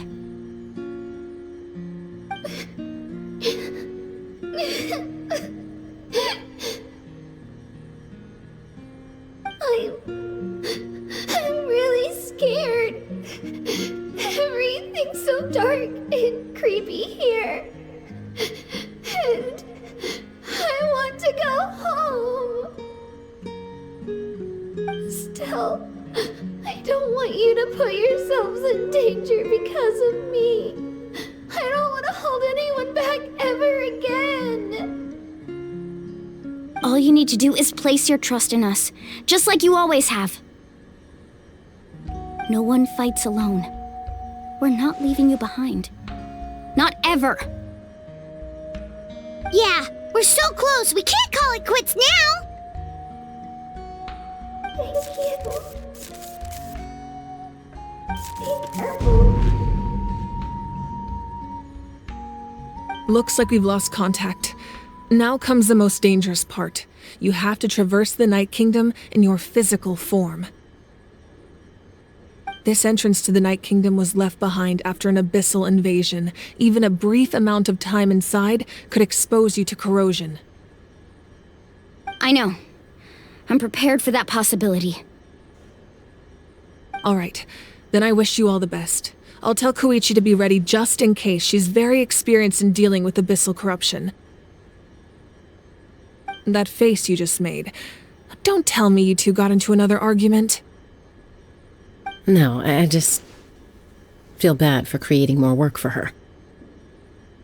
I'll go with them too, Archon. The more people, the stronger the party. Thank you so much for your help, everyone. It really means a lot that you're willing to brave these dangers with me. And there's no time to lose, so let's get going. Now that I've lost my power, I won't be able to provide much practical support, but I can still keep an eye on the situation from here. Iansan, I know it's unlikely, but if you encounter a situation you can't handle... That won't happen. I hope not.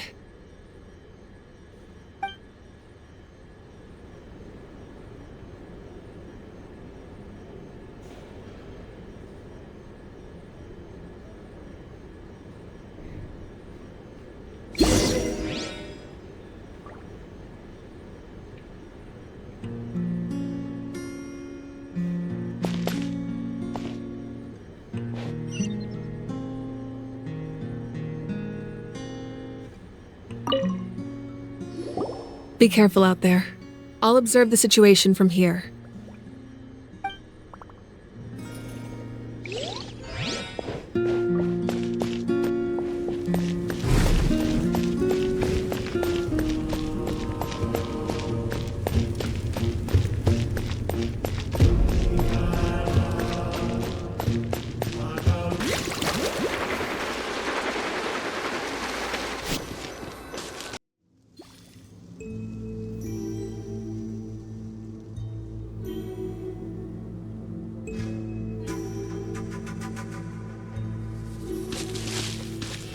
Off we go.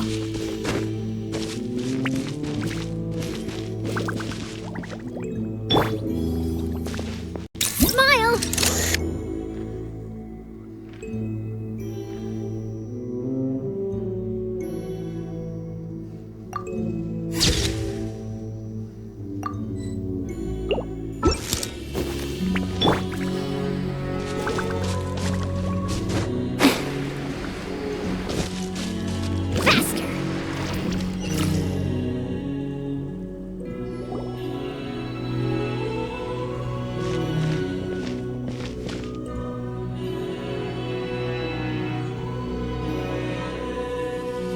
So we're underneath Natlan right now? It looks nothing like Paimon was imagining. That's because in the distant past, Natlan was home to an incredibly advanced civilization ruled by dragons. Humans only established their own society after the fall of the dragons. So these are saurian ruins? Wait, you mean like the elemental sovereigns? They had their own advanced civilization? Yes, a really long time ago. Very few records have survived until now, so no one really knows what the devices here are for. These ruins have been abandoned for a long time, but with the recent increase in Abyss activity, the installations around here have somehow been activated again. So what you're saying is, we're not in for an easy trip to the Night Kingdom. No.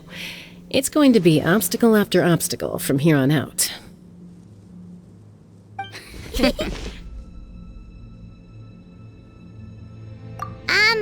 Why are you all laughing like that? It's creeping Paimon out.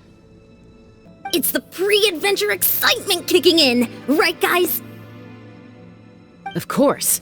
I'm eager to get started. Then let's go. We won't let anything stand in our way.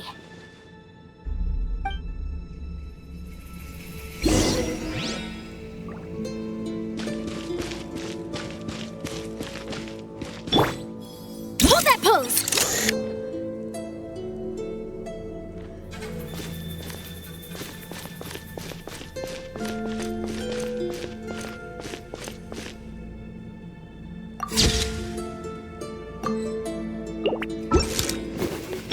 Let's ride!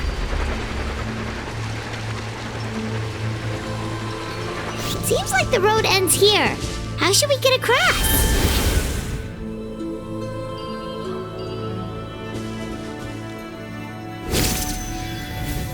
As a professional trainer, I think you could stand to build up your endurance, Paimon. Professional trainer? Paimon thought you were a warrior from the Collective of Planning. Well, that goes without saying. But I actually work as a sports coach. I provide professional guidance for many of Natlan's popular sports. And I don't just mean physical training. I design nutrition plans as well. Ah, so basically no sugar, no soft drinks, no grilled meat. Yeah, we'll be here all day if you list them out one by one. It's much faster to just focus on what's good for you. Such as? Vegetable juice. Want some? You know, Iansan, Paimon feels like the two of us might not see eye to eye.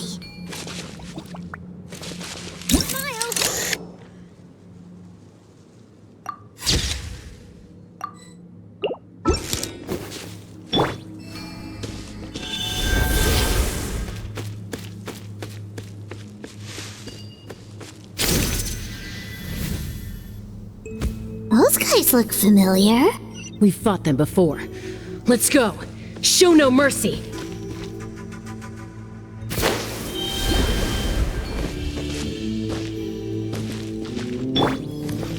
Say cheese!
place we need to go seems really high up.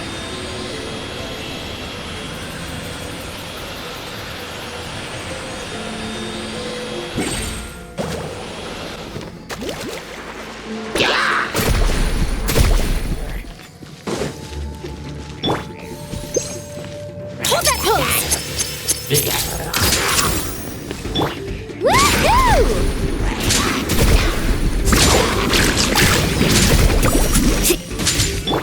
Let's light it up!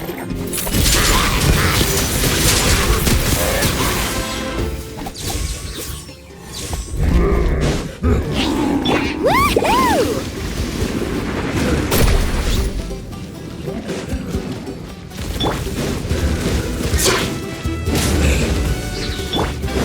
Say cheese! I'm going in!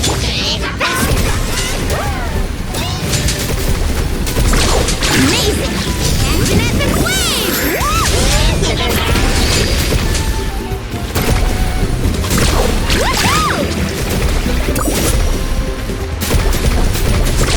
Amazing!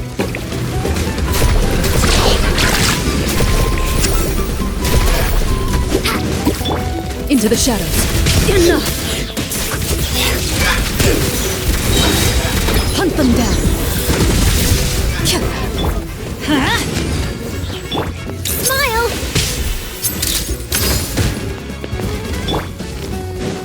Need a surfboard?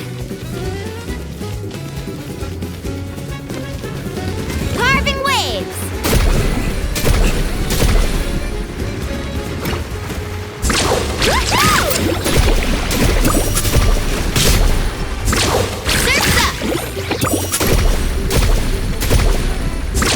Amazing!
Off we go! Let's light it! Truth bomb! Everybody stand back! Woohoo! Check this out! That's the luck! Woohoo! Surf's up!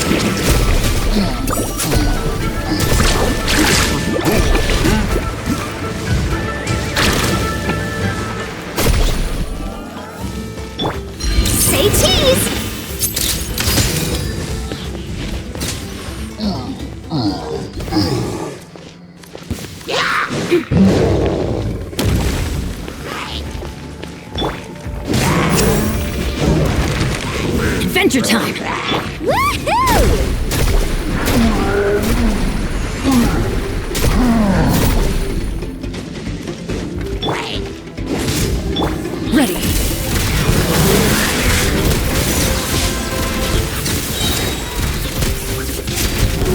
never look excited. Shoot on sight! I'm going in! Smile! Let's shred, Darcy!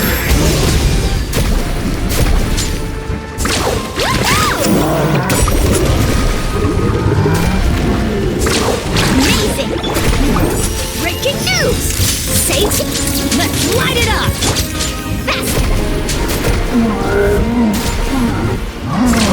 Surf's up! Check this out! Best of luck!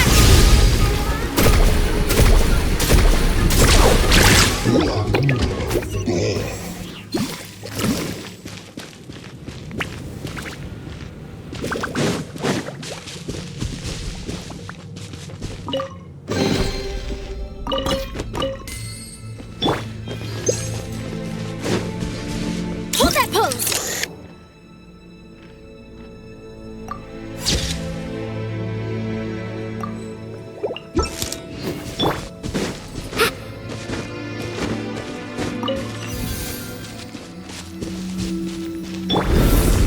Say cheese!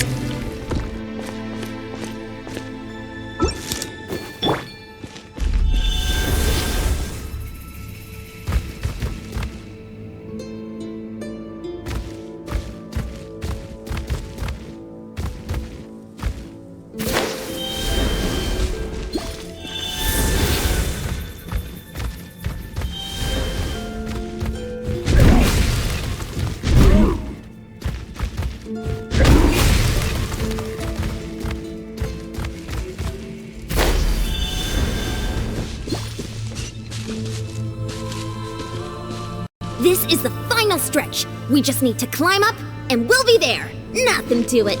Easy for you to say.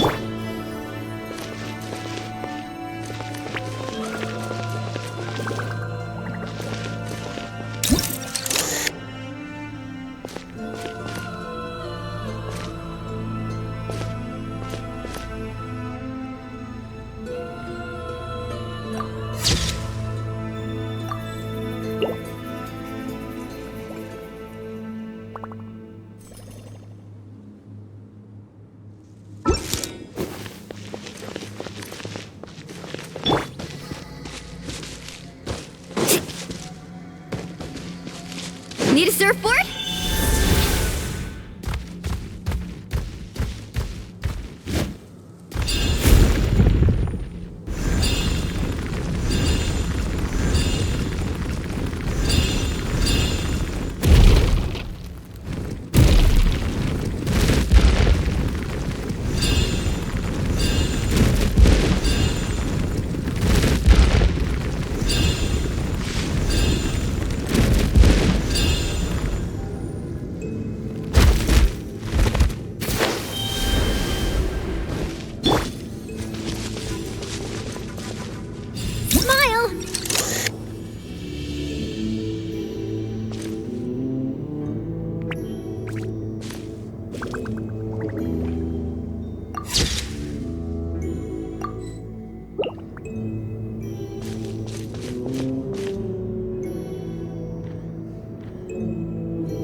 This must be the entrance the Pyro Archon told us about.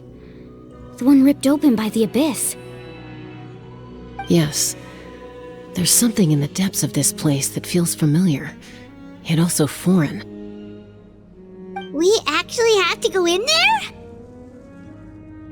Okay, Paimon just needs to psych herself up. Don't push her through before she's ready.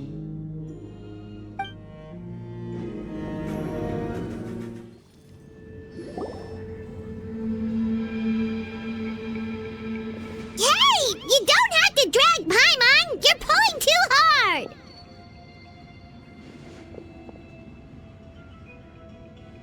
Looks like we made it. This is the Night Kingdom.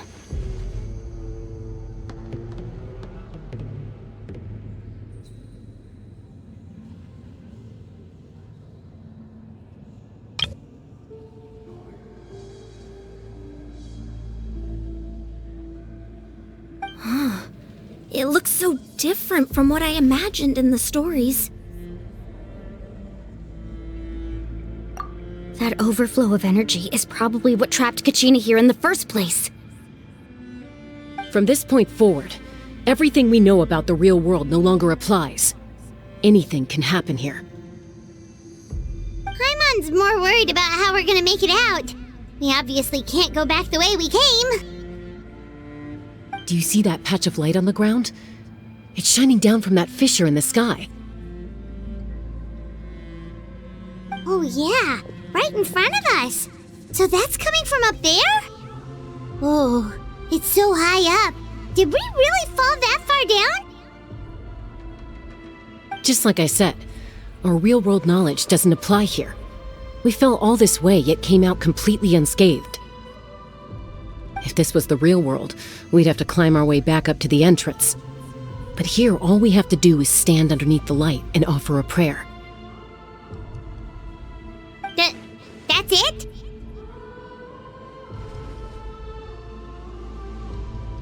You really think that little of Paimon? That's not even why Paimon asked! So that means all we need to do is find Kachina and bring her to this location. Exactly. This light is streaming in from the real world. It's a link between the two realms.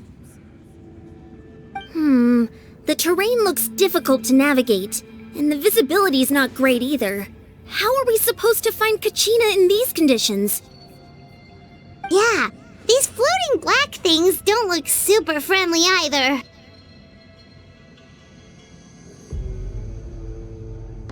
Those are all manifestations of abyssal power. Be careful. Ghost! A talking ghost!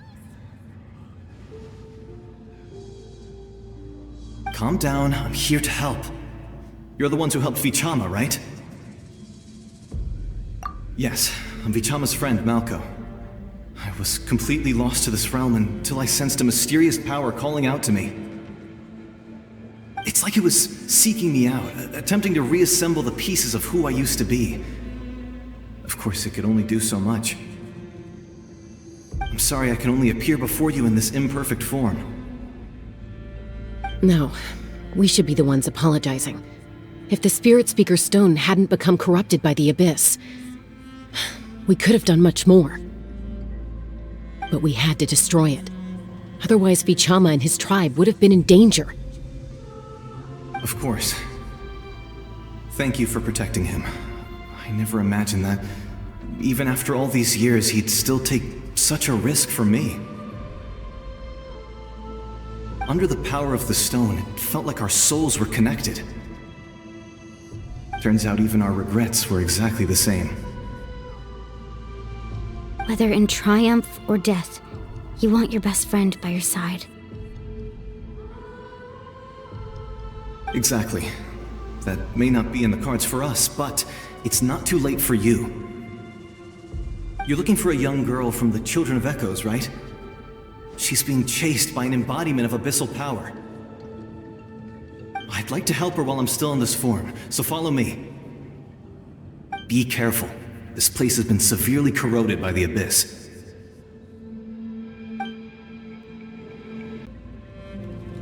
Paimon didn't realize it had gotten this bad.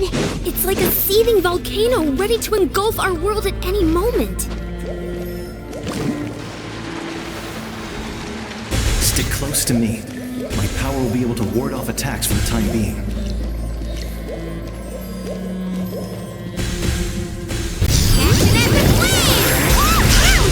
Quick, get back here. You can't go wandering off. We won't be able to keep this up. Let's try another route. This way.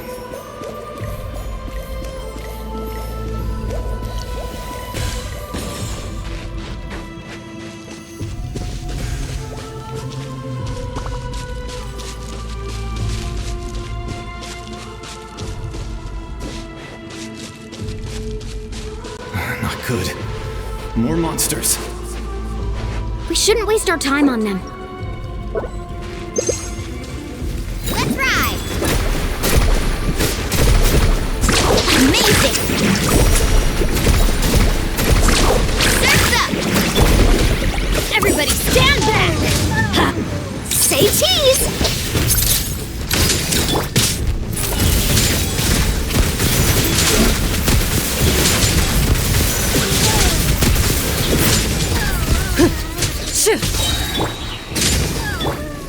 sworn to testify.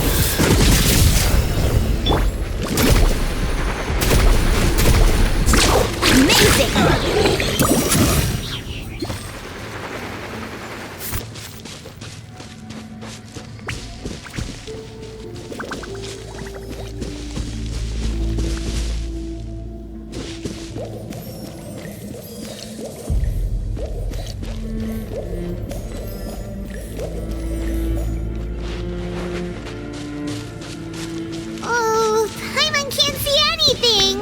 It's easy to get lost here. Just stick close.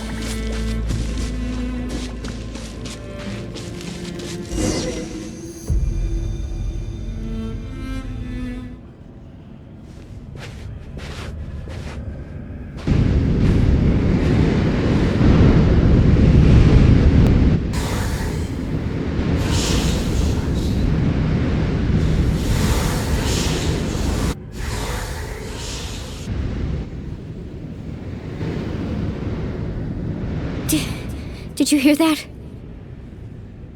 What? Never mind. It was probably just my imagination. Don't scare Paimon like that! I heard it too.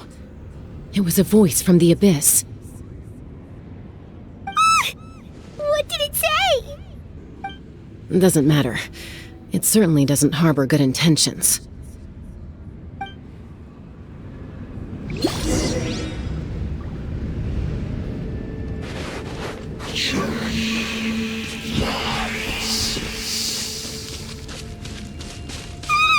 Paimon just heard it too!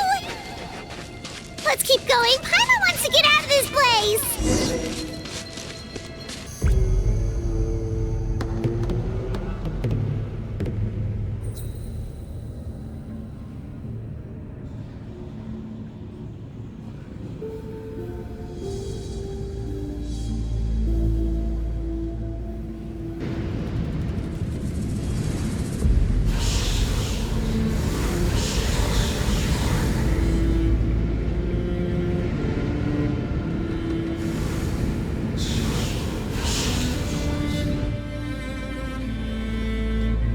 We're here, Kachina!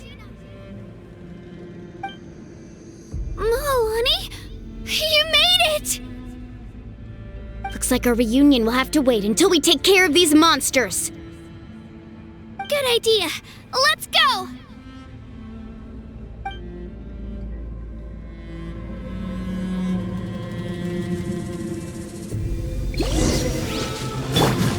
Carving wave!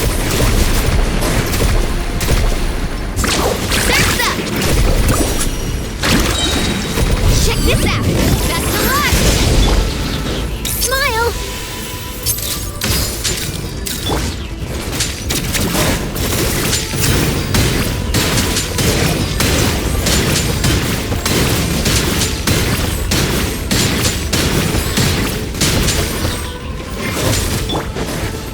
Hard-hitting exclusive! Let's light it up! Woohoo! Amazing! I'm going in! Huh? Right here! Drilling!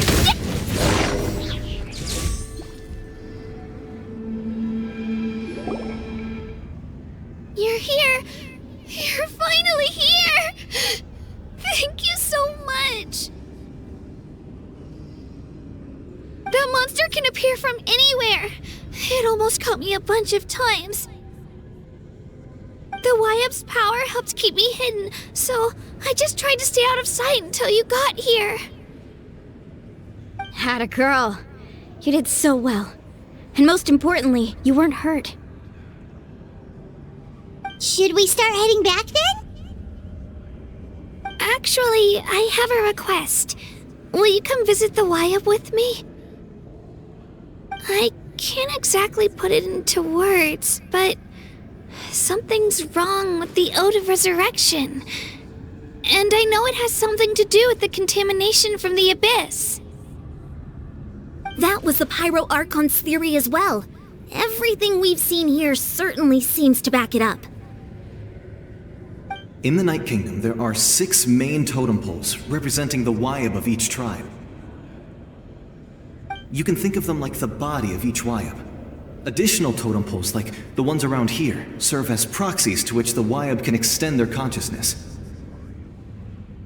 There are countless proxies scattered around the Night Kingdom. Through them, the Wayab can extend their consciousness over the entire realm and track down souls no matter where they roam. But if a proxy were to become severely contaminated, then a soul could become lost within the Night Kingdom.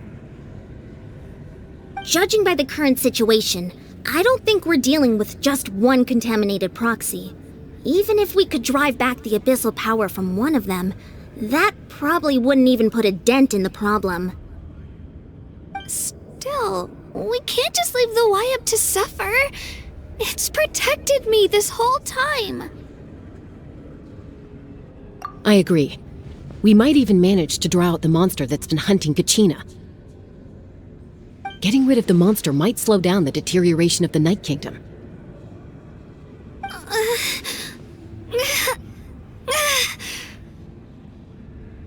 Kachina? What's wrong? Nothing. Just a headache. And that voice again, telling me to abandon the Wayab and leave this place. Maybe we really should leave. Kachina's already been here for too long. No, I'm fine. I don't plan on listening to that nonsense. I can hold on. Just up ahead. I'll lead the way. Besides, I can still fight, so please, help me out a little longer. Listen to me, Kachina. We'll come with you, but that's because we want to help the Wayab, not because we have something to prove. You don't have anything to prove either. It's okay if you reach your limit. We'll be there for you. All right, the sooner we get this done, the better. We've already come all this way, so we might as well try to get to the bottom of this. Let's go. This way. I'll stay here and try to stall the Abyss monster. All by yourself? That's too dangerous! It's all right. I may not be as strong as that monster, but I'm definitely more familiar with the area. Besides, I don't have much time left. If you're anything like my friend, I'm sure you're not particularly fond of goodbyes. So go. Achieve your goal, and return to the world where you belong. Thank you for everything. You're a true hero. Thank you. No one fights alone.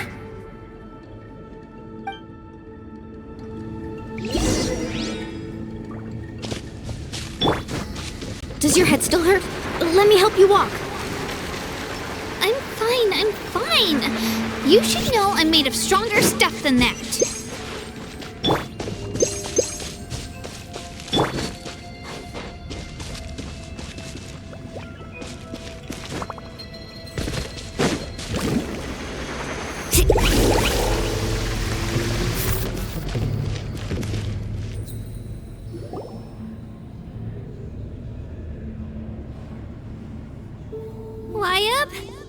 Wayab!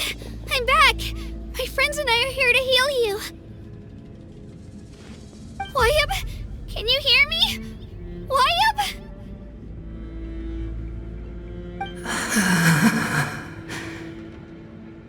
So we were right. The contamination is already too severe. It's preventing the Wayab from answering our calls. Alright, get ready, everyone. Time to purge the abyssal energy from this place. Careful. We've got company.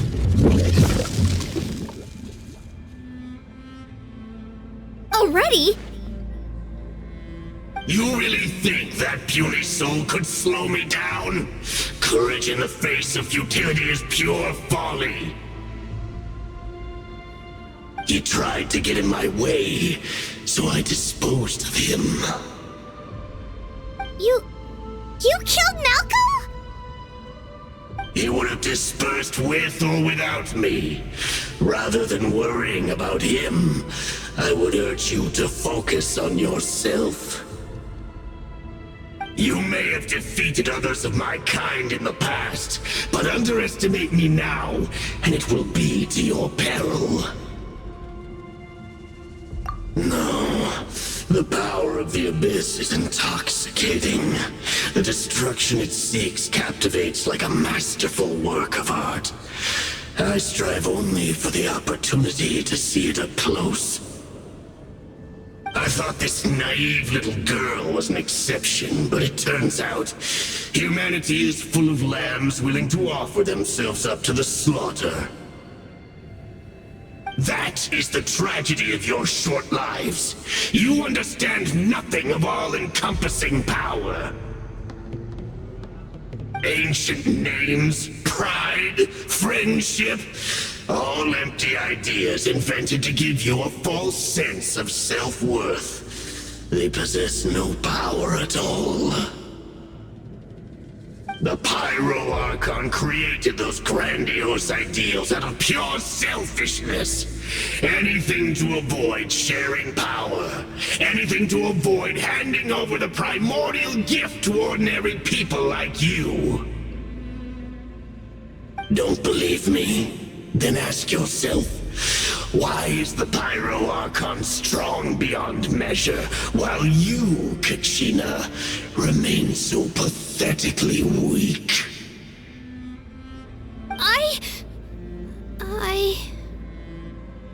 Kachina!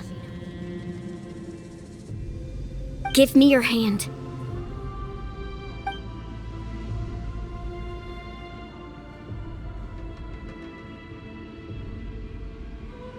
Feel that? I'm right here next to you. Thanks, Mualani. You're right. I have nothing to fear. Because I'm not alone anymore.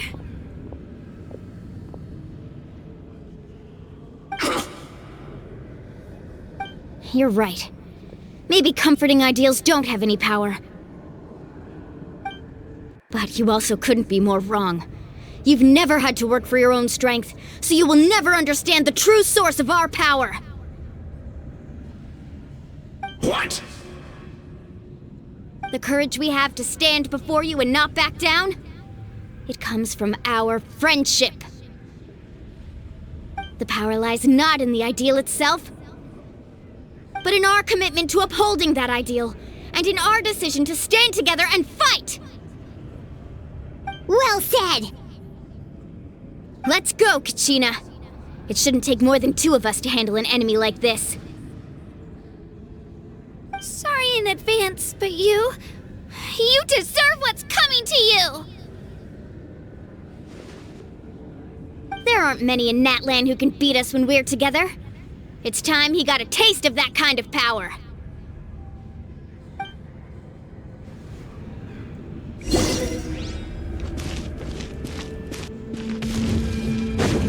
From the That's right! to this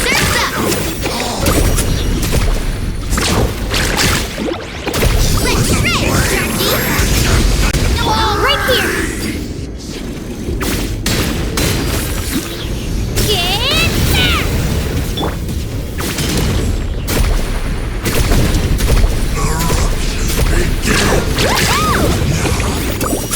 time for my... Off we go. Let's go, Twirly! From on high! A glimpse of the Need a surfboard? Right here!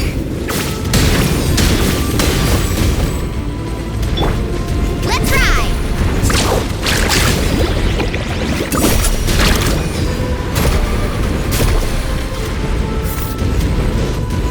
Cha! Right here! Woohoo!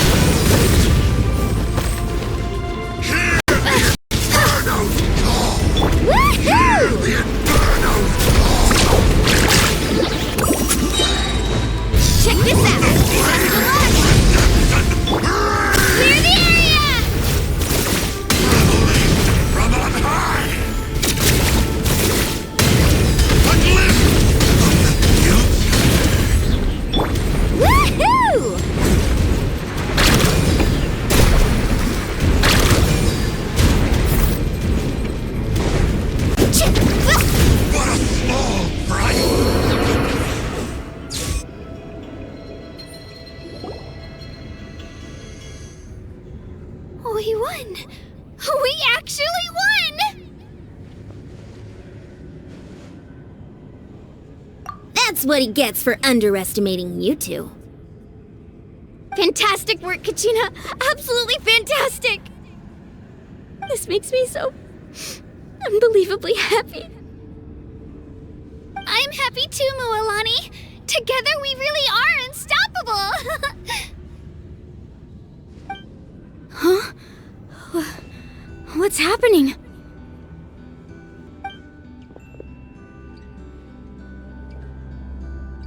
My ancient name is glowing? But I thought I didn't bring it with me. It's probably a projection from the real world, but that doesn't explain why it's glowing all of a sudden. Wait, does that mean you're...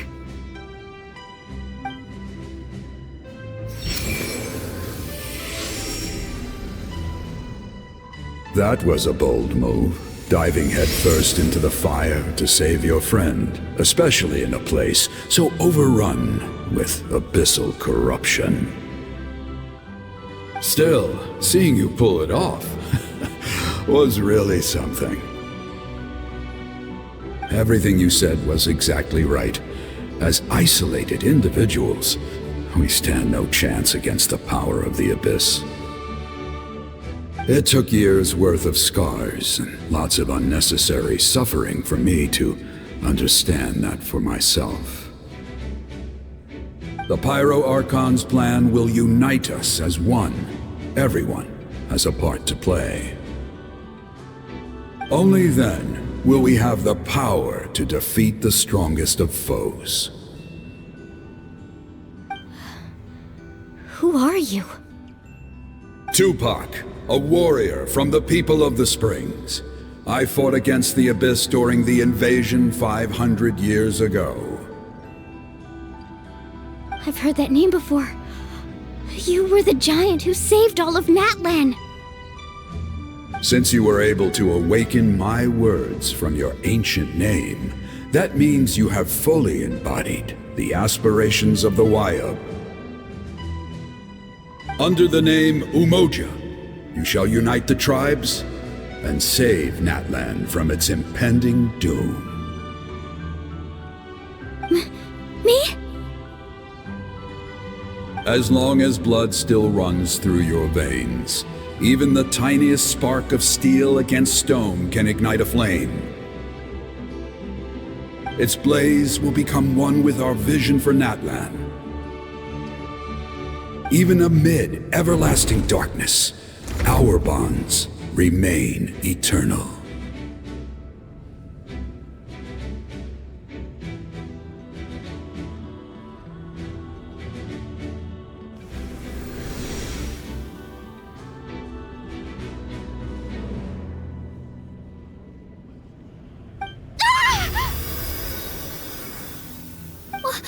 What's wrong, Mualani? So many memories. My brain was just flooded with everything he once knew. So that's what happened. What do you mean? Did you just figure something out? 500 years ago, they foresaw the very crisis we're facing now. Efforts to save Natlan started all the way back then. We can go over the details once we get back. We shouldn't linger here longer than we have to. I know bits and pieces, but I had no idea Mualani was also part of the plan. This sounds like something that's going to need a lot of explaining. Let's focus on saving the Wayab first.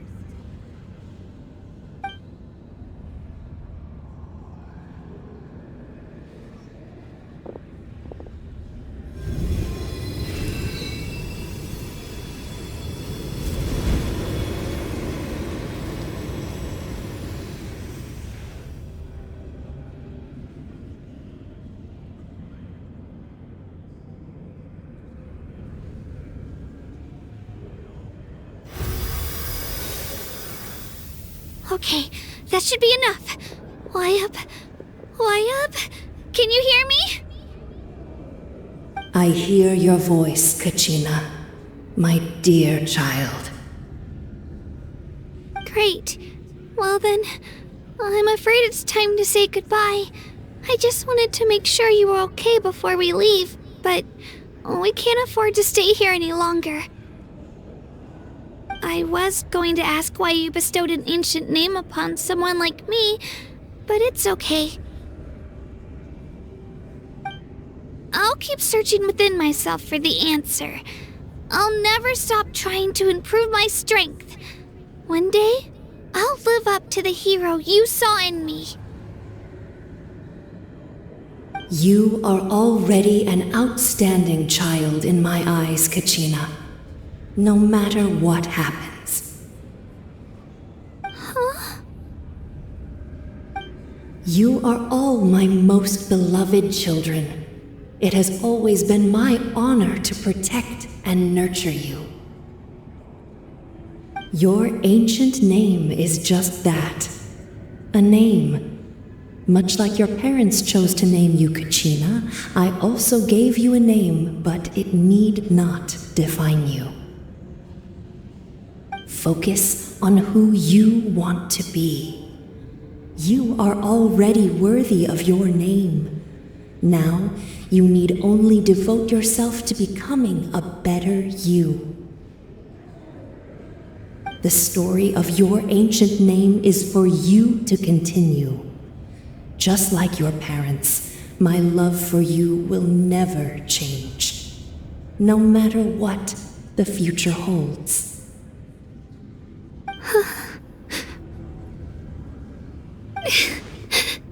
Thank you, Wayab. It gladdens me to see the Pyro Archon's plan move another step towards completion, but it is time for you to leave this place. The situation here is getting worse. Go now, my children. Save Natlan on behalf of all you hold dear. I know we've never met before, Wayab, but I just wanted to say thank you for encouraging Kachina. It was exactly what she needed to hear. Whoa! What's going on? An earthquake? We're out of time. It's the power of the abyss. Quick, we need to run!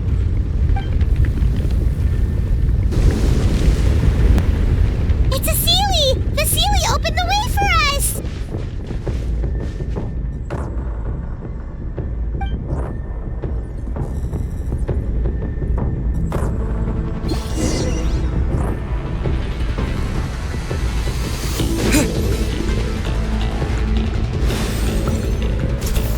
Water jet!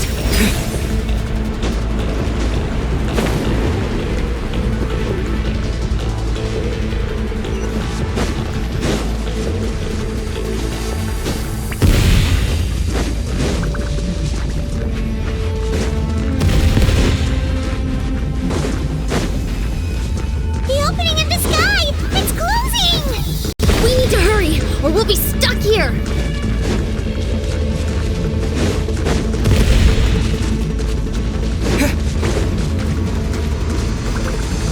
Watch out for the falling rocks! Quick, through the middle!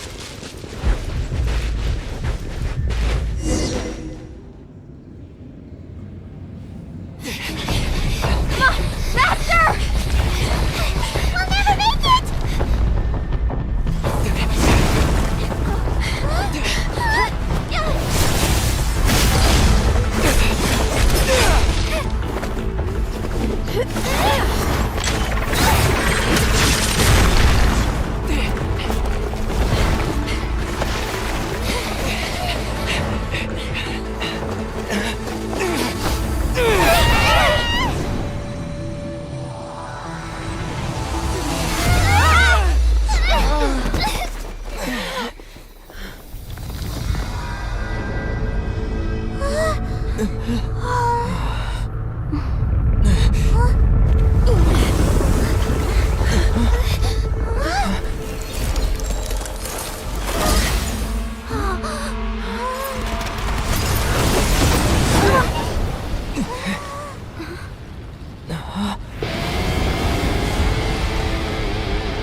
You've done well.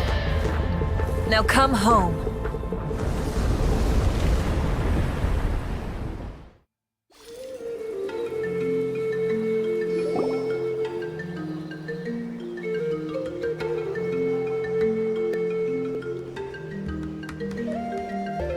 We're back! The Pyro Archon saved us. But she's not here. Yeah, didn't she say she used it all up? She's still in the speaker's chamber. What we saw in the Night Kingdom was just her consciousness. So you're saying her consciousness did all that? Every great display of power comes at a price.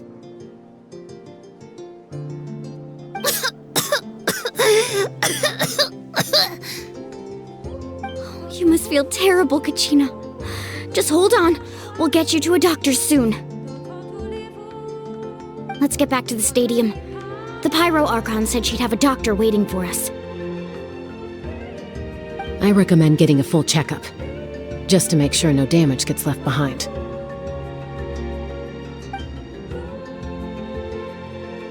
Paimon feels okay. What about you, Traveler? Right. You always seem to do pretty well against the Abyss. Let's get going.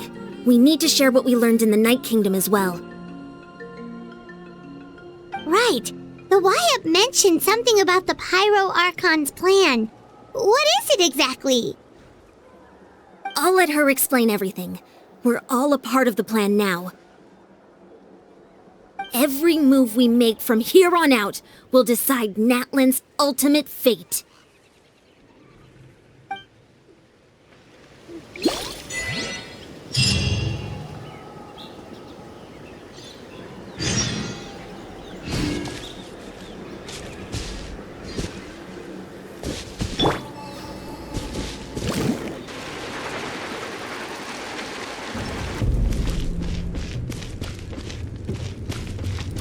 Let's ride!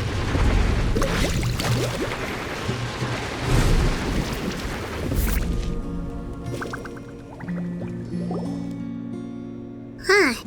There's a lot less stuff here than before. It's good to see you all here in one piece. I know you must have a lot of questions, but let Koichi check you over first. It's best not to let any lingering effects of the Abyss go untreated. Thank goodness you made it back.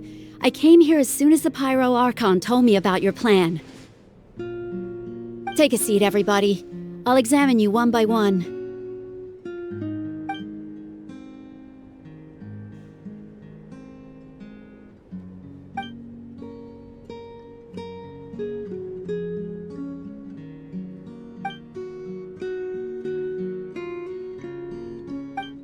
All right, that should do it for now. But just to be safe, I'll perform another checkup in a couple of days.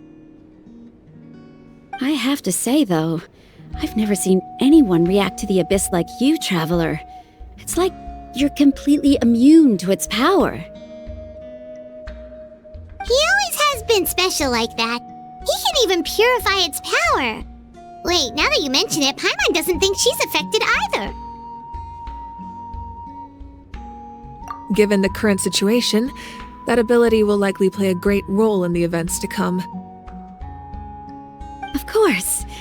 I still have patients to see, so I'll head out. Thank you, Koichi. All right. We might not see eye to eye, but we both had good intentions. Just give it time. I'm sure we'll figure things out between us one day. Yeah.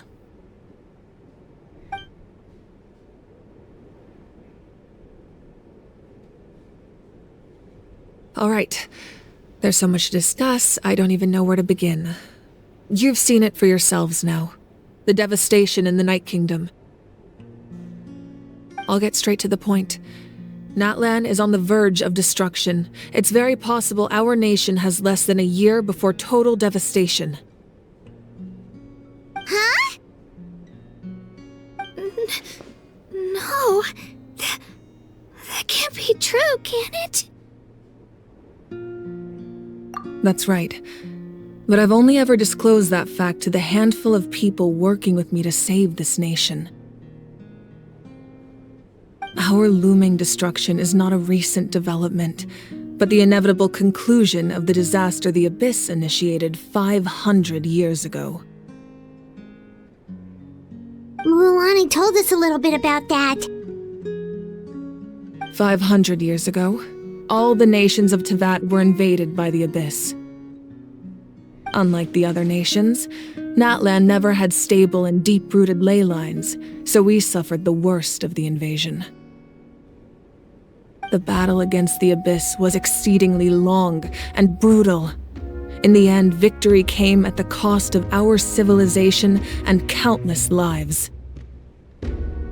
Even then, it took centuries of solving the disasters caused by the Abyss to finally achieve the peace we know today. And still, this is but a superficial victory. The forces of the Abyss have merely been driven back underground. Their threat to Natlan remains as real as ever. I'd never have guessed. The problems plaguing the Night Kingdom are all the more complicated because that realm is essentially functioning as Natlan's ley lines. Immediately after the war, our calculations estimated that we would have a maximum of 500 years before the Night Kingdom was completely lost to the Abyss. But at that time, we were a nation of the destitute. Our people no longer believed in victory, nor did they hold hope for the future. Our civilization was dying, our faith crumbling, and the line of power passed down from the Wayab nearly severed.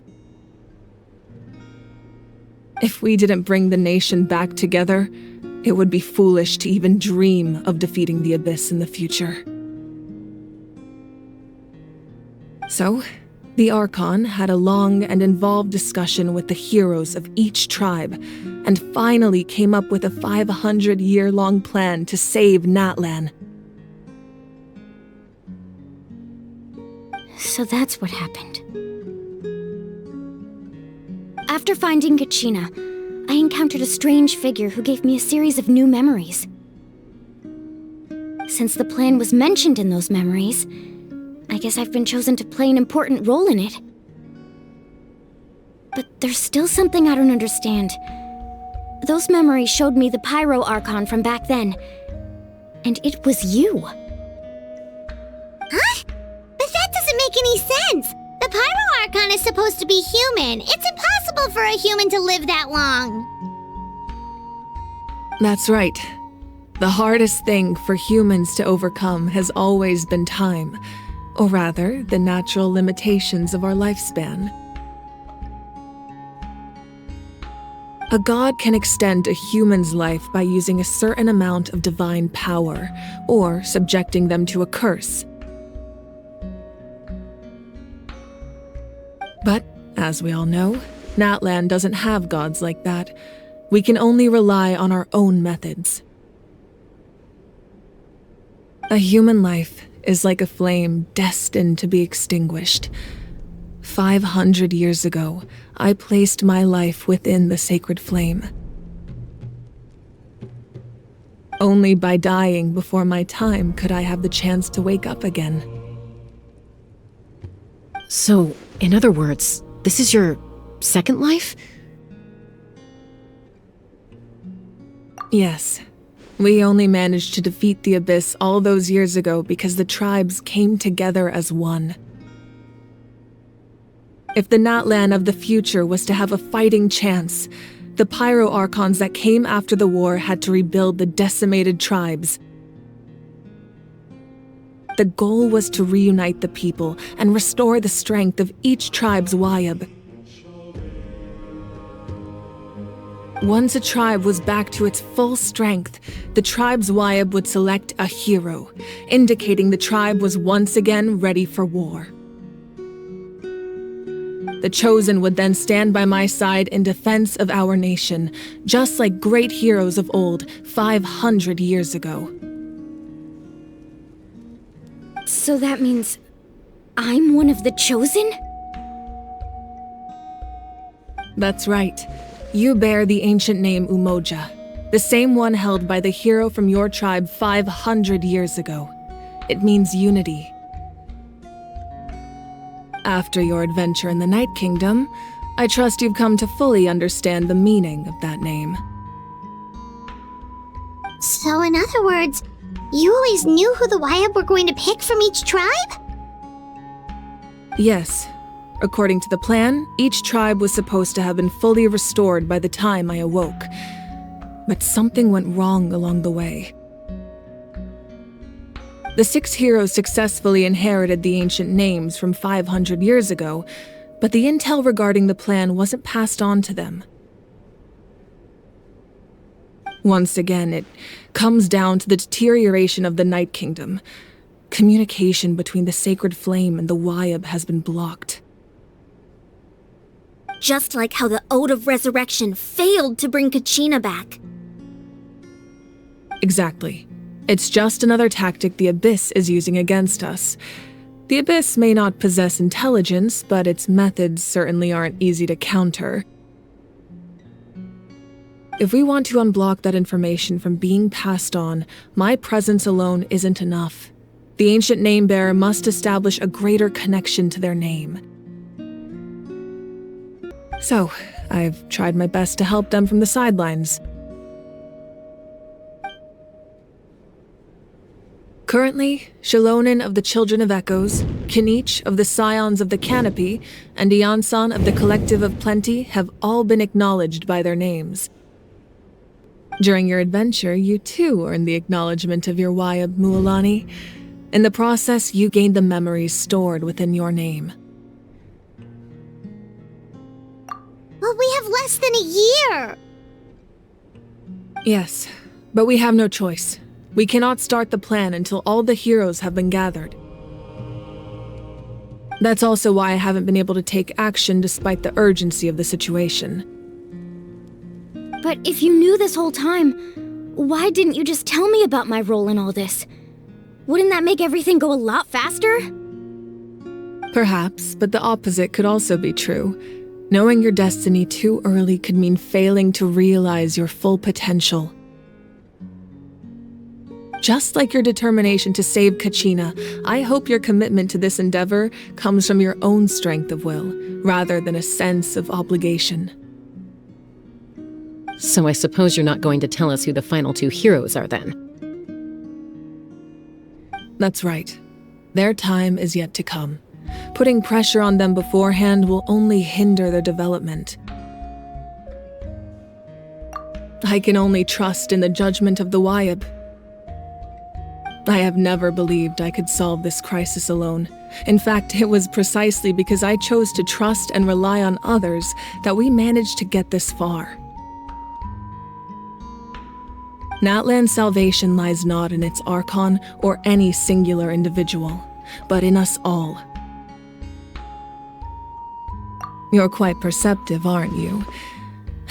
I thought I might get away with avoiding the topic. Huh? Oh, right! All of the stuff you stored here before, where did it all go? Even though I sacrificed my power, I still needed a contingency plan to ensure you would make it back from the Night Kingdom. After all, I was the one who allowed you to take that risk, and mualani has an important role to play in my plan. In addition to their sentimental value, the items I stored here held a much more important purpose: fuel. Fuel? Ah, so back then, that's why you... Yes. The stories embodied by those items are certainly important, but there's an even more significant trait they all share. Every item belonged to a hero of Natlan. Over time, they became imbued with a certain amount of contending fire from being carried in battle. On their own, each item's power is limited, But together, their combined effect can prove quite useful in a dire situation. By burning those items, I was able to activate the contending fire stored within them to open the boundary between the two worlds. It was a rather crude approach, so all their power was depleted in an instant, as you can see. But weren't they all precious treasures? What about their stories? That's exactly why I dragged you all here. No matter what, I never wanted the Pyro Archon to have to use that power.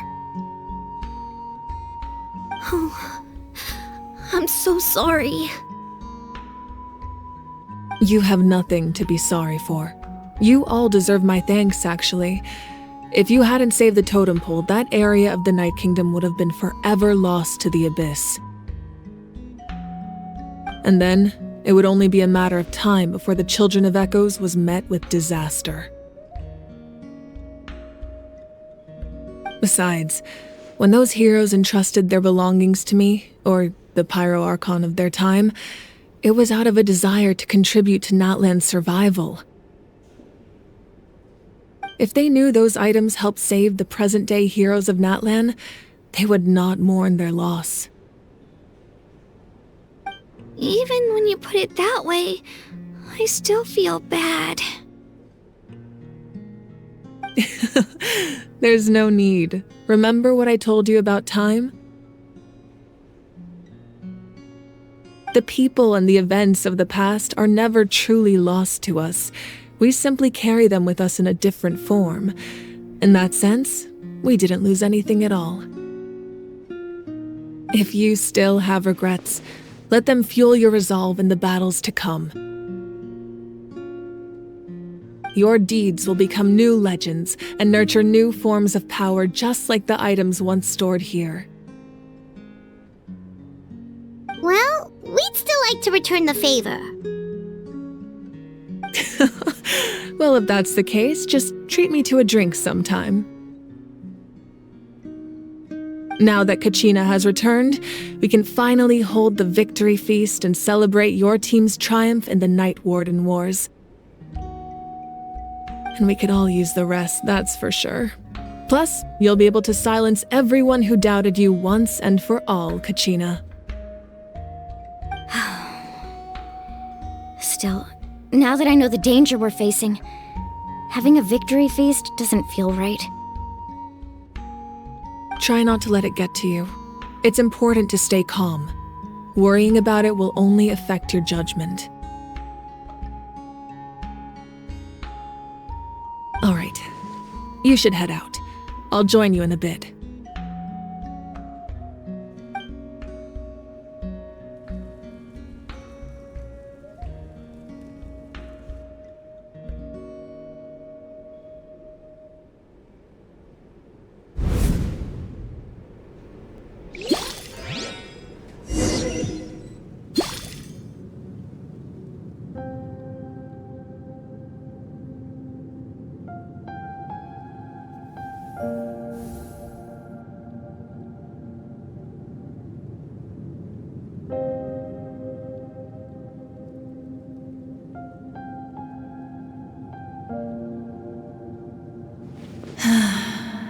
When I was young, I used to sit by the hot springs and listen to the stories of warriors from all over Natlan.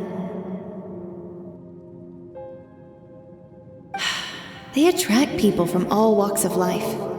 Friends come easy here, no matter what tribe you're from. The people of the springs have never claimed the hot springs as their own private property. They are there to bring all hot spring buddies together. It's been really nice, seeing the children of my tribe get older. It's helped me gradually understand the true value of the springs. I've witnessed their energy, their determination, their absolute passion for life.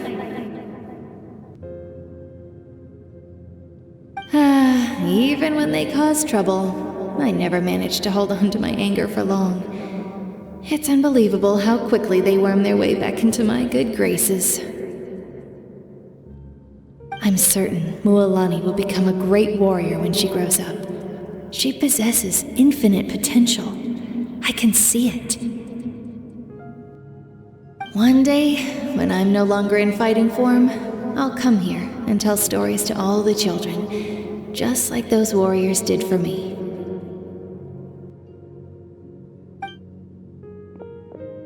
So, you better get busy, Pyro Archon, or I'll end up running out of stories.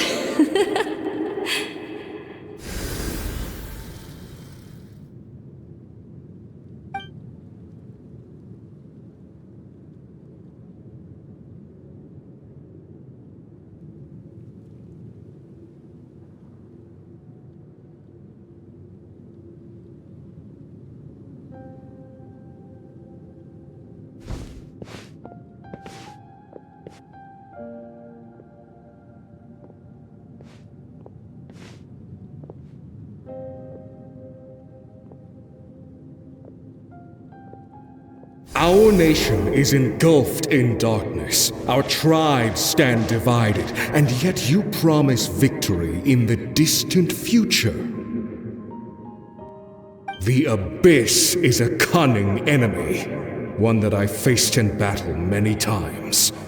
Were that not the case, I would never understand exercising this degree of caution. My rage will never know absolution, and my power will no longer aid you in victory. But you came to me because you knew you could convince me with just a single sentence. I understand your choice. The heroes of today will forge the path ahead with blood and fire. Just remember to earn us the victory we are owed. Otherwise, rest assured, I'll find a way to collect the debt. For Natlan.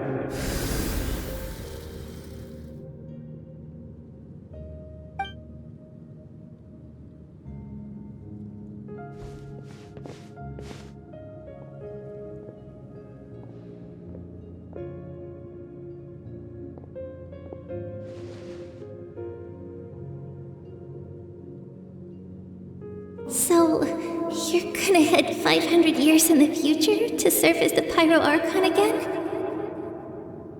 But what about the you from right now? You're just gonna die?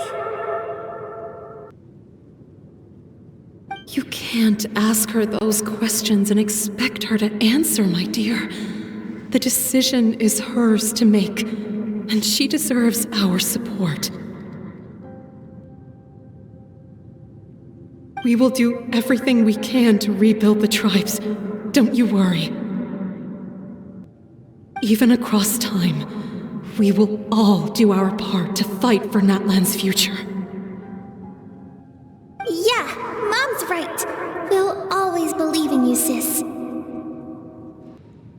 Oh, seriously though, Dad should be here. Where is he? I imagine he didn't know what to say, so he chose not to come at all.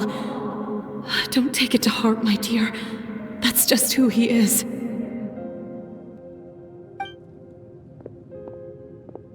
Just remember, no matter what happens in the future, we will always love you.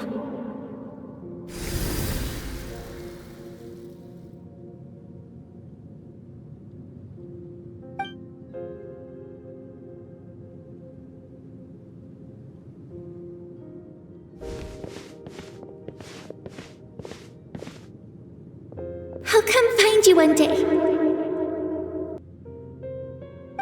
I know I can't live that long, but I'll think of something. There has to be a way for us to meet again one day. If there's an answer out there somewhere, I'm gonna find it. So, don't forget about me.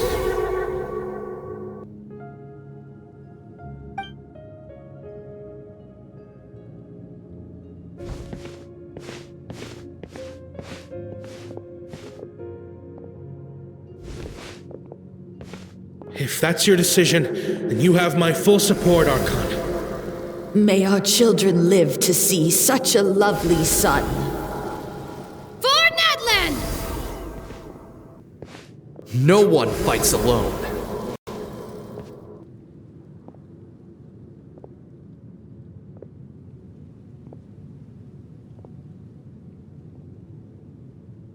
The rules are my legacy. They shall grant us the strength to overcome the next tragedy. War forged the 6 tribes, taught us how to fight, instilled in us what it means to love.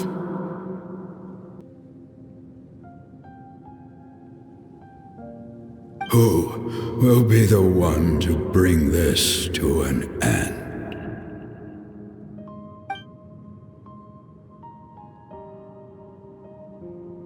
We are the inheritors of memory and legend.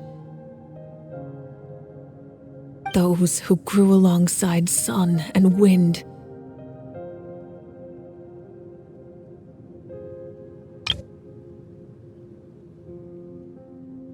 Those who forged our own destiny and future.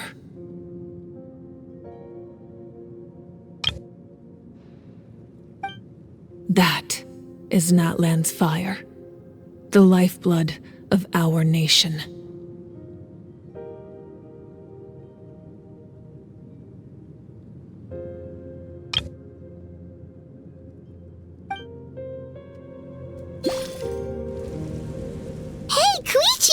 You here for the victory feast too? Oh, no. I knew Chasca would be here, so I just came to deliver some medicine. I was about to leave, actually. No, it's not that I don't want to celebrate Kachina and the others. I'm so glad she made it back. It's just... well, I'll make things awkward if I'm around my sister right now. Ah, well, you two had a fight, so Paimon can understand. She didn't cause any trouble during your trip, right? Yeah, she was super helpful. She gave us a lot of useful information about the Abyss. That's good. That's all I needed to know. Is there a reason you asked? You were pretty outspoken when we first met, but now it's like you're holding something back.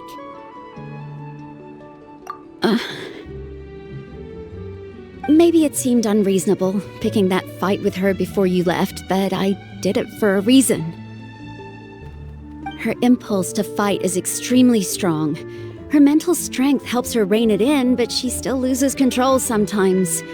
I had no idea what you might face in the Night Kingdom, so I didn't want to take any chances. So what you're saying is... Okay, so maybe it sounds a little stupid, but it works pretty well.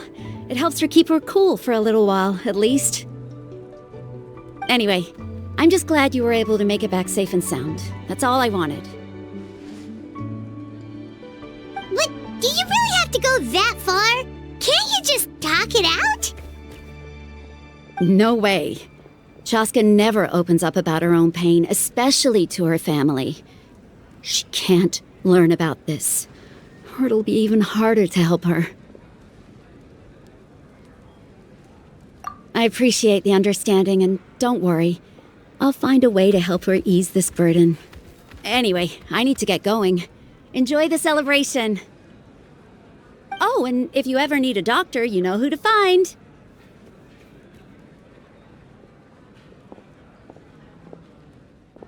Huh. Who would have thought there was a deeper reason behind their arguing?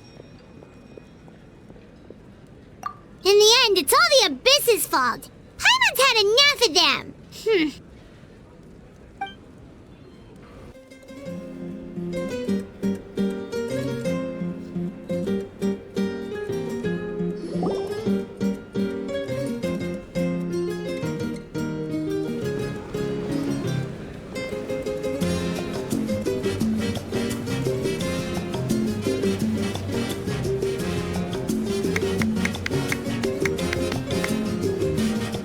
Let's give a huge round of applause to our brave young warrior, Kachina!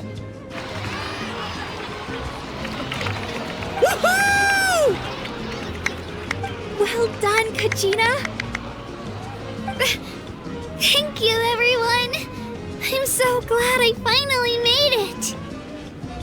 I always knew you could do it! With so much potential at your age, you have a great future ahead of you.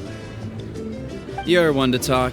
Don't think I didn't know you were the first person to abandon your team. I'll be dealing with you when we get back. I had no choice! My friend invited me, I couldn't just say no! Oh, really? So you weren't just trying to get ahead in the first round? I wasn't, I swear! I just happened to find that bearer injured in the wild, so I stopped to bandage his wounds.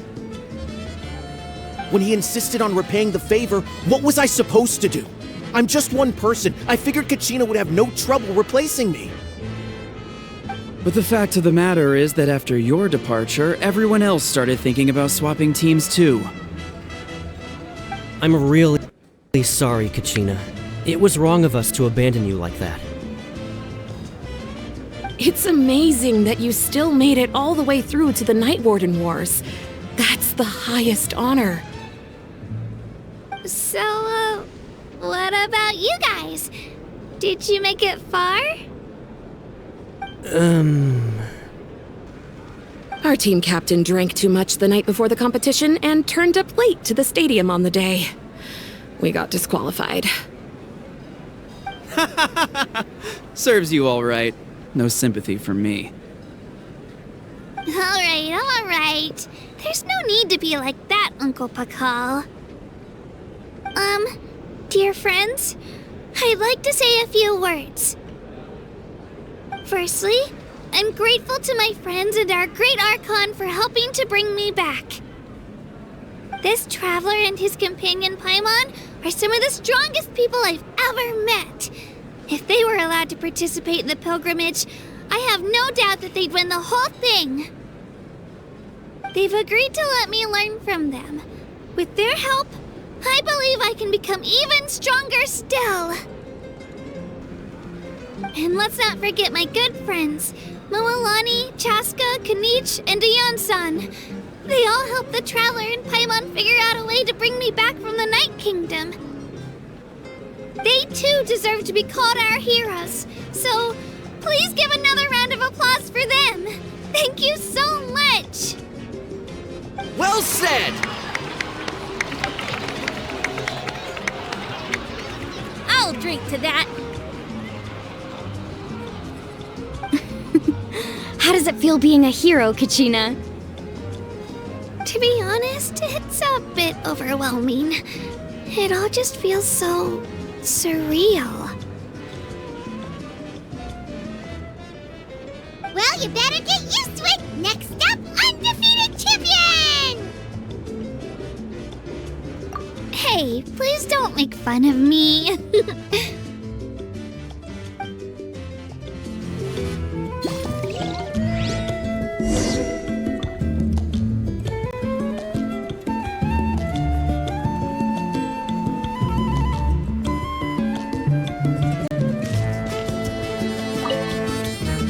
My apologies. I knew more than I let on. Everything comes at a price, and most heroes aren't people who set out to become a hero. If you cling too tightly to your goal, you end up losing things that are far more precious. But in any case, we're now on the same page. I wonder how long before the two final heroes appear. From the Flower Feather Clan and the Masters of the Night Wind.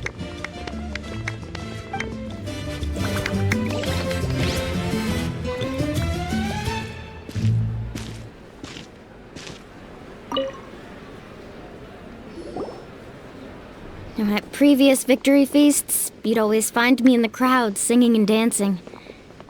But after what I found out today, it's too much. I'm still trying to process it. It does feel weird seeing you so out of sorts.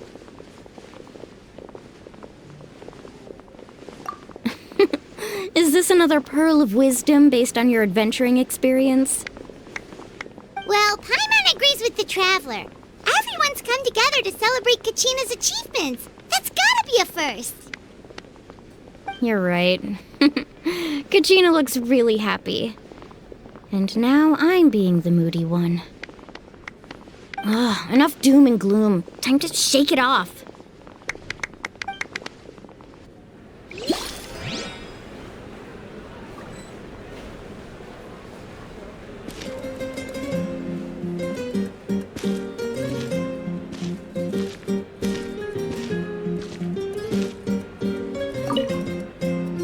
It cost us a lot, but we got Kachina back safely, and that's what matters.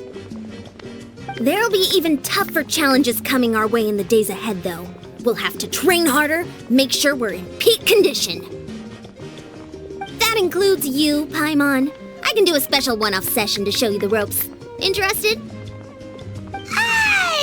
No thanks.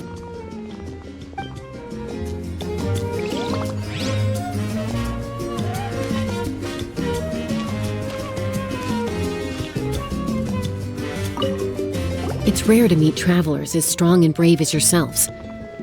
I raise my glass to you. Anyway, my sister's already gone back to our tribe. She has patients to treat. Oh, we actually ran into her on the way here and, well, Paimon just thinks she really cares about you. Yeah, I'm planning on visiting home myself in a few days. To tell her and the rest of the family that they need to be extra careful. I just hope they take it seriously. The Abyss has likely sensed your arrival in Natlan by now, so exercise caution on your adventures as well.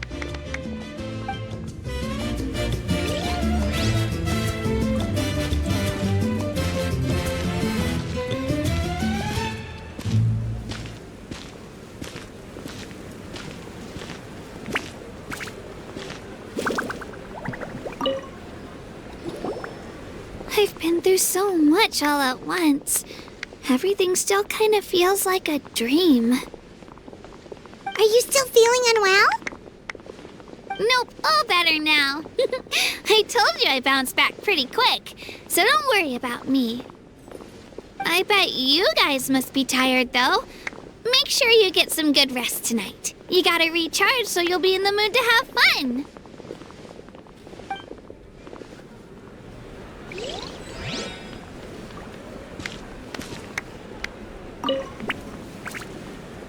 All right, Kachina, let's party! I'm a little embarrassed. Don't be. Come on, you're the star of the show today.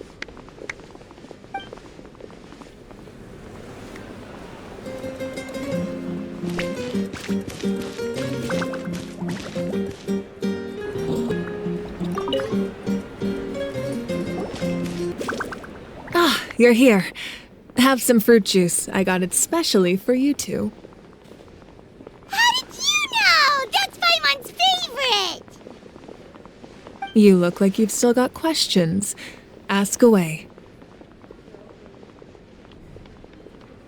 Because they had their own lives to live. The thought of telling them, abandon your families and everyone you love, and come with me to the end of time, for in 500 years Natlan will be destroyed, it seemed too cruel. You could just as easily point out that everything in this world would come to an end eventually. But life is short, and beyond a point, it just doesn't seem real. Imagine if I said, let's leave right now, and go save the sun because it'll flame out in a few million years. It would sound quite ridiculous. I couldn't make them shoulder that burden with me. Besides, every generation will have its heroes, this one included. The plan could still work without them. Or, of course, without me. But since I was the one who came up with the plan, I felt duty-bound to see it through to the end. Paimon's suddenly remembering that portrait in your room. Was that your family from back then? Yes, it was. So when you asked me who my sister grew up to be, the truth is that very little information survives. From what I've been able to piece together, I can conclude with a reasonable degree of confidence that she ended up as an architect and artist.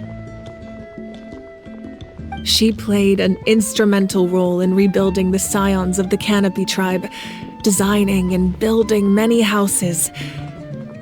But of course, none of her buildings are around anymore. Still, it was an impressive achievement, and I'm very proud of her. You feel loss keenly. It seems to stir up feelings of regret in you. But this is something I have long since come to terms with. This is a war, and there can be no war without loss. I am already far more fortunate than those who lost their lives to the Abyss. The people of Natlan look to me as their Archon, and the weight of their expectations is mine to bear. I must see our fate through to the very end, no matter what I may find there.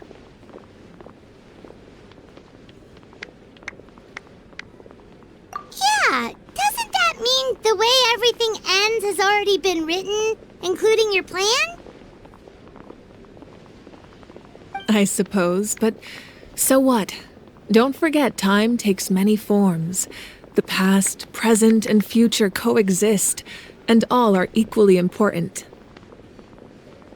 Even if the future ends in destruction, there's still no reason to give up on the here and now. And it's precisely because we humans cannot know our fate that we will never give up on our struggle. This is a pivotal moment. We are still 2 heroes short. Well, 3 to be precise. There's one further hero who I'm hoping to get on my side, whatever it takes. Your resistance to the corrupting power of the Abyss is truly remarkable. It would easily make you an all-important figure in the upcoming battle.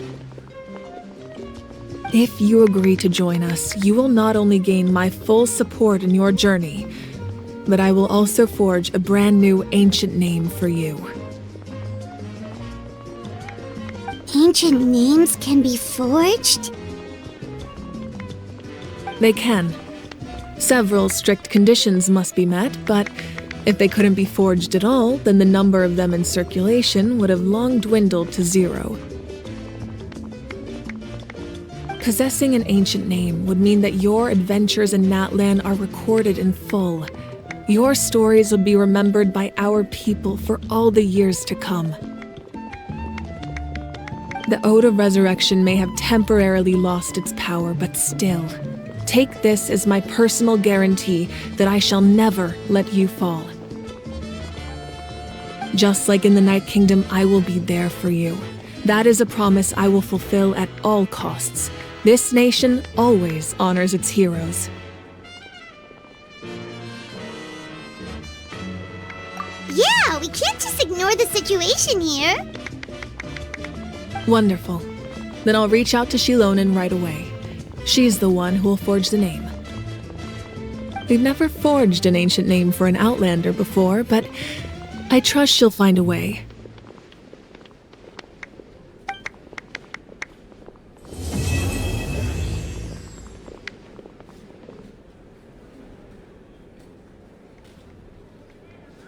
My lord, we've received word that the Pyro Archon has lost much of her power.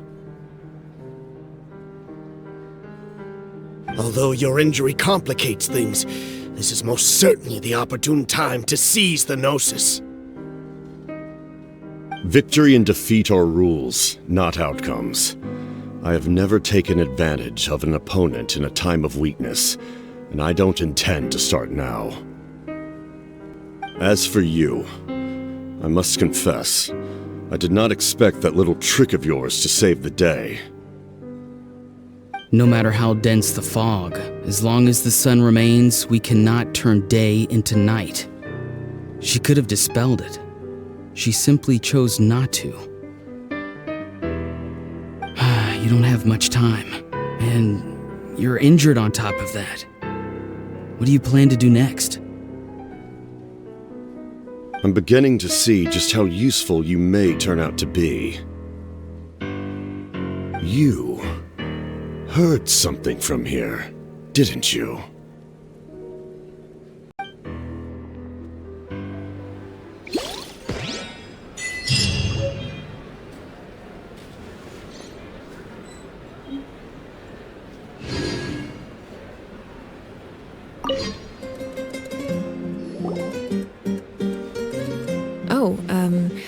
Something else you'd like to ask?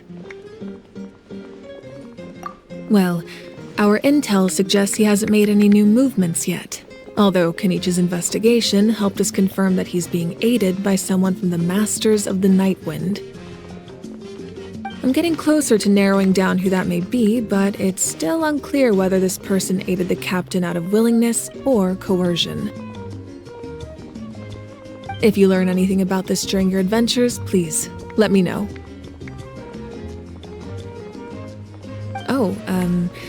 Something else you'd like to ask? The Abyss is the most formidable enemy in all of Teyvat. In the beginning, it took failure and tragedy to even begin to learn how to fight back. All of the methods you've seen in other nations were developed based on experience and insight passed down over generations. We know them to work, but few of us actually understand why. It's the same for the method we use here in Natlan. Ever since ancient times, elemental energy has been one of our most reliable weapons against the Abyss. As for the principles behind it, I'm afraid you might have to seek answers from someone older than the position of Pyro Archon itself. Something else you'd like to ask? That also comes down to the long-standing effects of the Abyss.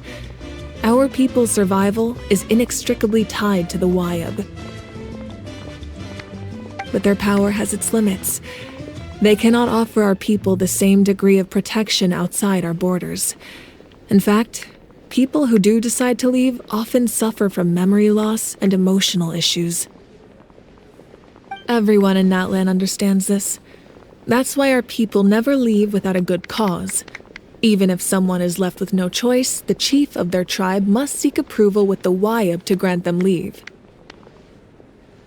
And the Wyab have always been very strict about granting that approval, since extending protection beyond our borders means consuming power reserved for our fight against the Abyss. Still, there's no need to worry. The Wyab extend their protection to all within Natlan, including visitors from afar. Something else you'd like to ask?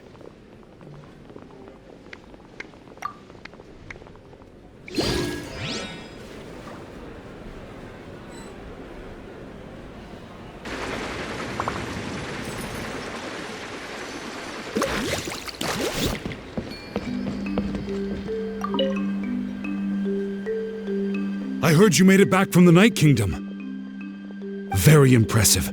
Considering your courage, conviction, and strength, I'd say you're the most outstanding warriors I've ever met. If only I could be more like you. What?